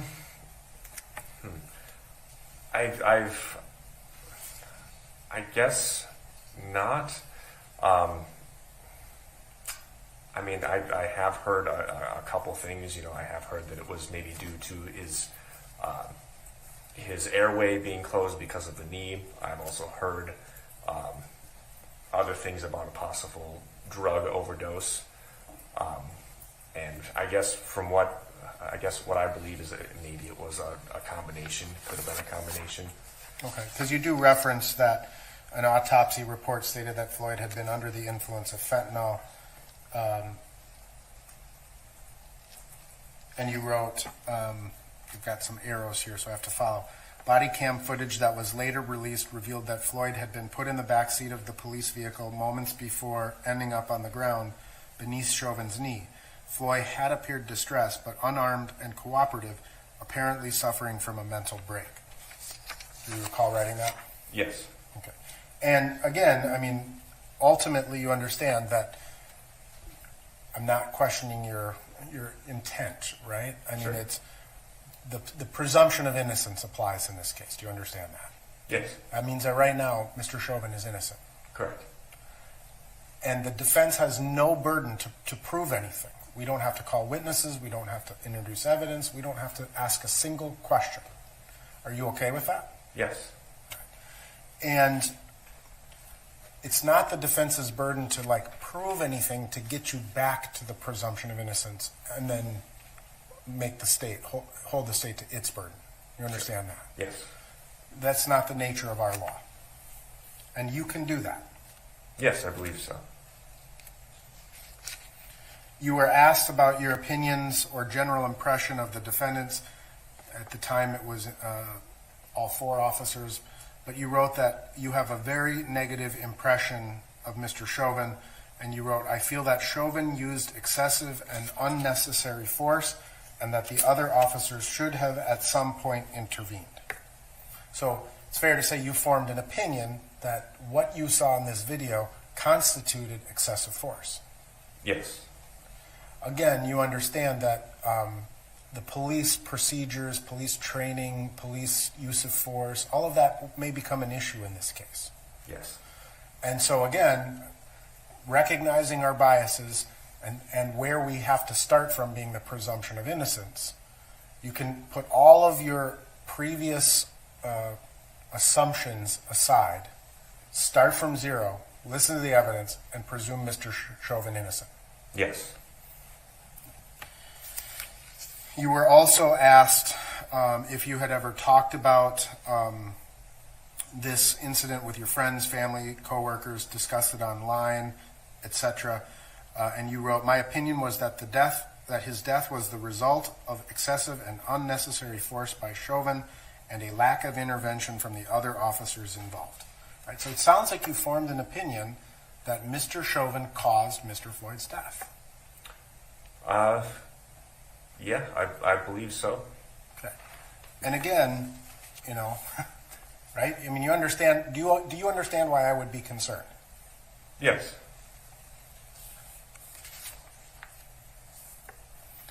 You were asked whether you believe the community has been negatively or positively affected by any of the protests that have taken place since Mr. Floyd's death. And you wrote both positively in the sense that it raised awareness of the potential cases of police brutality, and negatively in the sense that it has created divisiveness in people's opinion about the protests. Can you explain what you mean by that? Well, I mean, obviously there have been a lot of ways in which things have been negatively affected with riots, destruction of property, businesses being destroyed. So there's that side of it, and also, like I was saying about the divisiveness, it's really hard for people to sort of come together and talk about things without being passionate about it or arguing about things. But at the same time, I also have seen some positive things in the community. I've seen a lot of people sort of coming together. I guess actually having, there have been plenty of open discussions about it, even though there has been a lot of divisiveness. People have been actively talking about it and trying to understand other points of view. And I do think that, there might possibly need to be awareness if I guess general kind of awareness of what is happening, I guess, in the police force, and just, maybe a potential reevaluation of how things are done and how things need to be handled in the future. So it is kind of drawing attention to that and raising certain questions about how things should be done. Okay. There were a series of kind of broad statements, and you were asked to rank your opinion as to each of them from strongly agree to strongly disagree on a scale of 1 to 5. I just want to ask you about a few of them. The question reads, blacks and other minorities do not receive equal treatment as whites in the criminal justice system, and you strongly agreed with that. Why?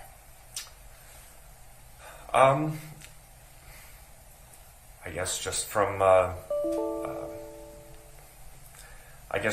what I've just things that I've read and seen.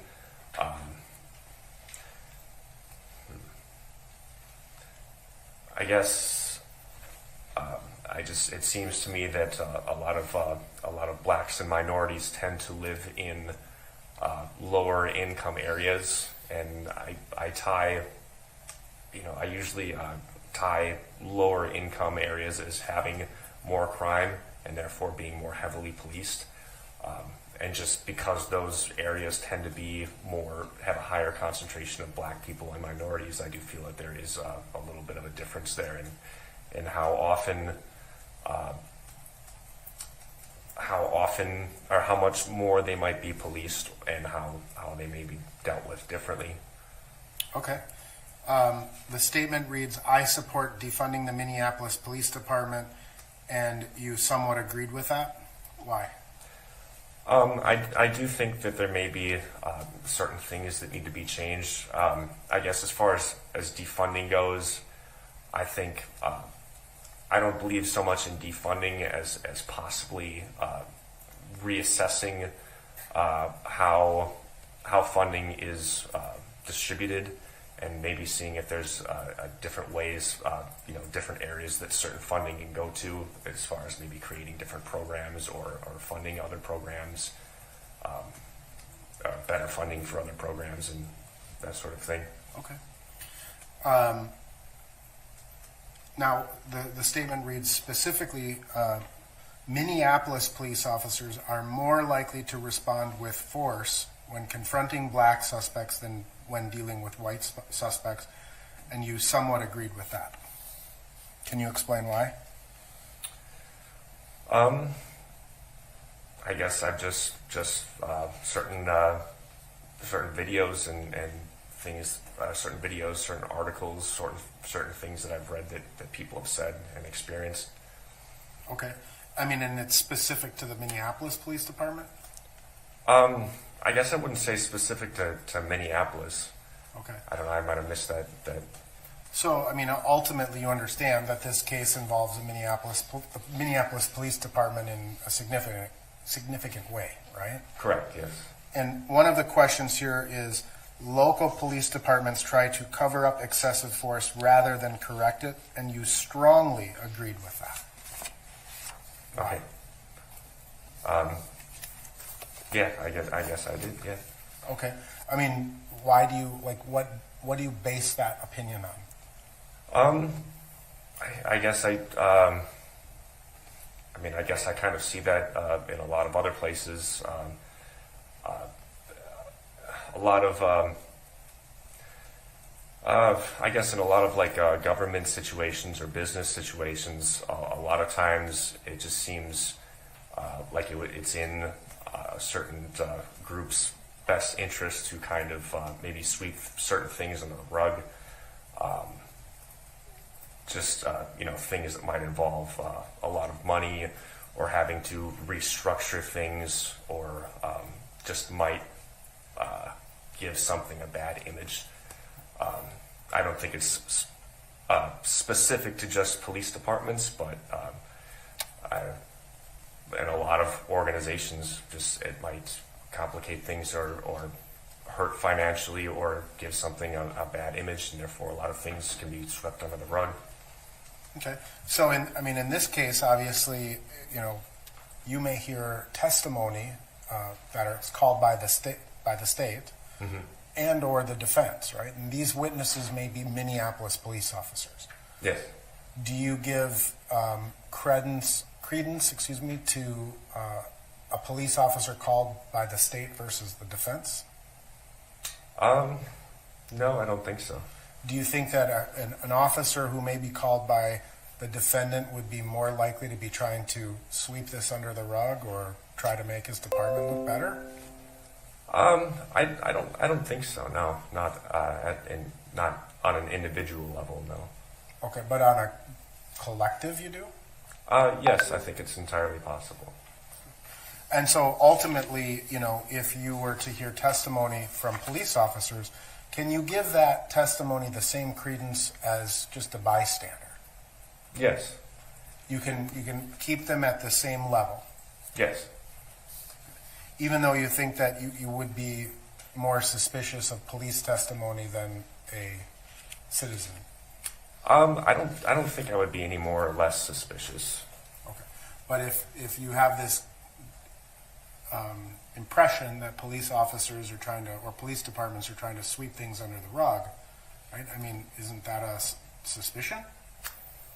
Like I said, I don't think I would just apply that to specifically a police department. I think it's generally just human nature in any kind of organization for that sort of thing to happen. Okay. Now, I want to remind you that you have the ability to ask for a private hearing, and I know there's some questions about some past experiences you may have had with law enforcement. Mm-hmm. Are you comfortable talking about that publicly, or would you prefer a private session? I think I could talk about it publicly, yes. Okay. So you have a prior arrest yourself, right? Yes. Okay. And were you arrested by the Minneapolis Police Department? No, it was the Apple Valley Police Department. Okay. And do you feel that you were treated fairly by the Apple Valley Police Department? I do. Okay. I noticed that there's another question that you responded to, saying that you were put in handcuffs and ankle bracelets. Is that the incident that you're talking about, or was that something else? Yes, that was the incident. Okay. Were you put in ankle bracelets by the police officers or in like the jail context? By the officers. Okay. So were they concerned? Were they concerned that you were obstructing or resisting their efforts to arrest you? Yes. Okay. And were you charged with obstruction of the legal process as well? I was not. Okay. So when you say that you were put into handcuffs and ankle bracelets, were you? That was during the time that they were arresting you? Correct. All right. And were you transported to the police station in that fashion? Yes. Okay. And you were ultimately charged with some crimes, the DUI crime, right? No, I wasn't charged at that time for any crime. Okay. But did you get something in the mail later charging you with an offense? No, I didn't. I guess the reason that I was arrested mainly for missing a court date. Okay. So they gave you a court date, you missed a court date, they came and picked you up on it? Right. I mean, yeah, there was a reason, there was a different reason that they were called, but I did have a warrant out, which is why I was arrested. Okay. How long ago was this? I would say 9 years ago, maybe 8 or 9 years. Okay. And again, in terms of how you were treated by that police department, either at the time of your initial arrest or when you were arrested on the warrant for missing court, is there anything about how the police treated you that biases you against police officers? No, not at all. Okay. You were also ultimately had to go to court, deal with a prosecutor, things of that nature, right? Yes. Okay. Did you retain an attorney to represent you, or did you go in and do it on your own? I had a public defendant. Okay. Do you think that the court system treated you fairly? I do, yes. Do you think that the prosecution treated you fairly? Yes. All right. And so there's nothing about that circumstance that would in any way, again, affect your impartiality towards police officers, prosecutors, defense attorneys, etc.? No, I don't. Because you were asked a question about your belief in the criminal justice system, and you were asked the question, do you believe our criminal justice system works? Why or why not? And you wrote yes and no. I believe that our criminal justice system was created with the best intentions and it works well in theory.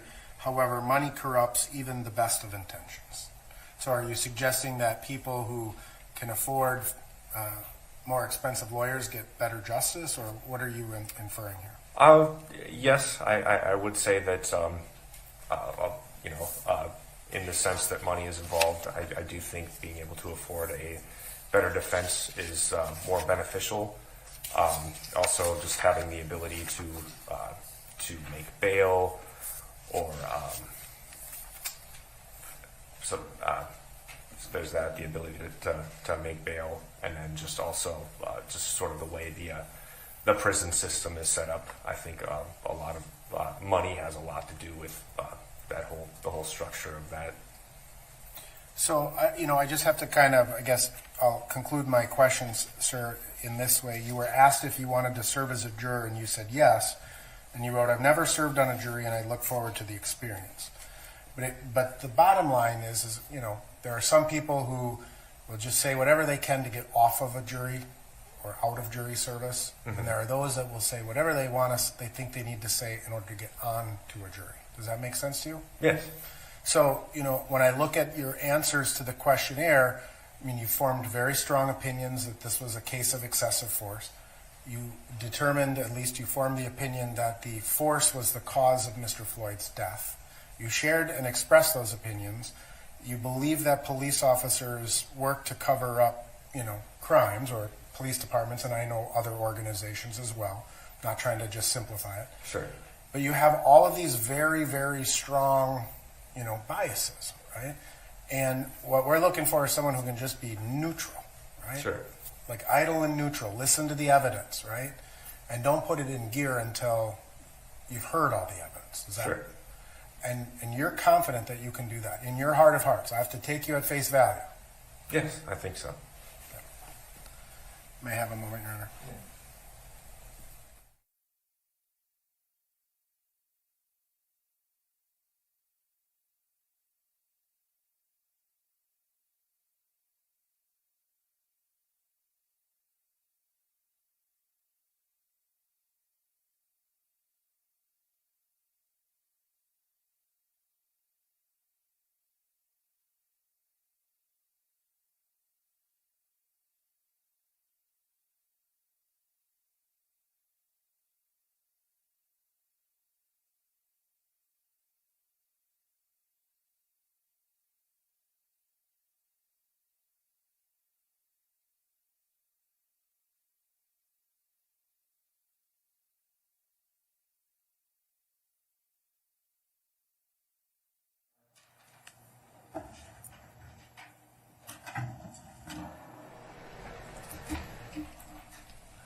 All right, sir. Juror number 121, we're going to excuse you from this panel. So, Okay. talk to the deputy. He'll take some paperwork from you, and you will not be called back on another case. So you are off jury service completely. Okay. All right. All right. Deputy will help you out. Thank you. Let's take a 20-minute break. 5 after 3, please.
we are back on audio and on the record. And based on the answers that you provided, I think you've given us a good reason to excuse you from this jury. And so on the court's motion, I'm going to excuse you. Thank you. The deputy will take some paperwork from you. And thank you for filling out the questionnaire and filling us in on some new details.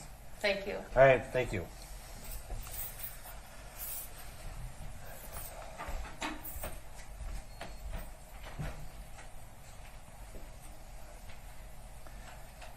All right, that exhausts our. Thank you for filling out jurors for today. So we'll come back tomorrow at 9 Filling us o'clock. in on some details. We're going to call in 12, and we're going to get through 12, however long it takes tomorrow, because we all need the one, and that one is going to be excused on Monday. So 12 or bust. All right. See y'all tomorrow at 9.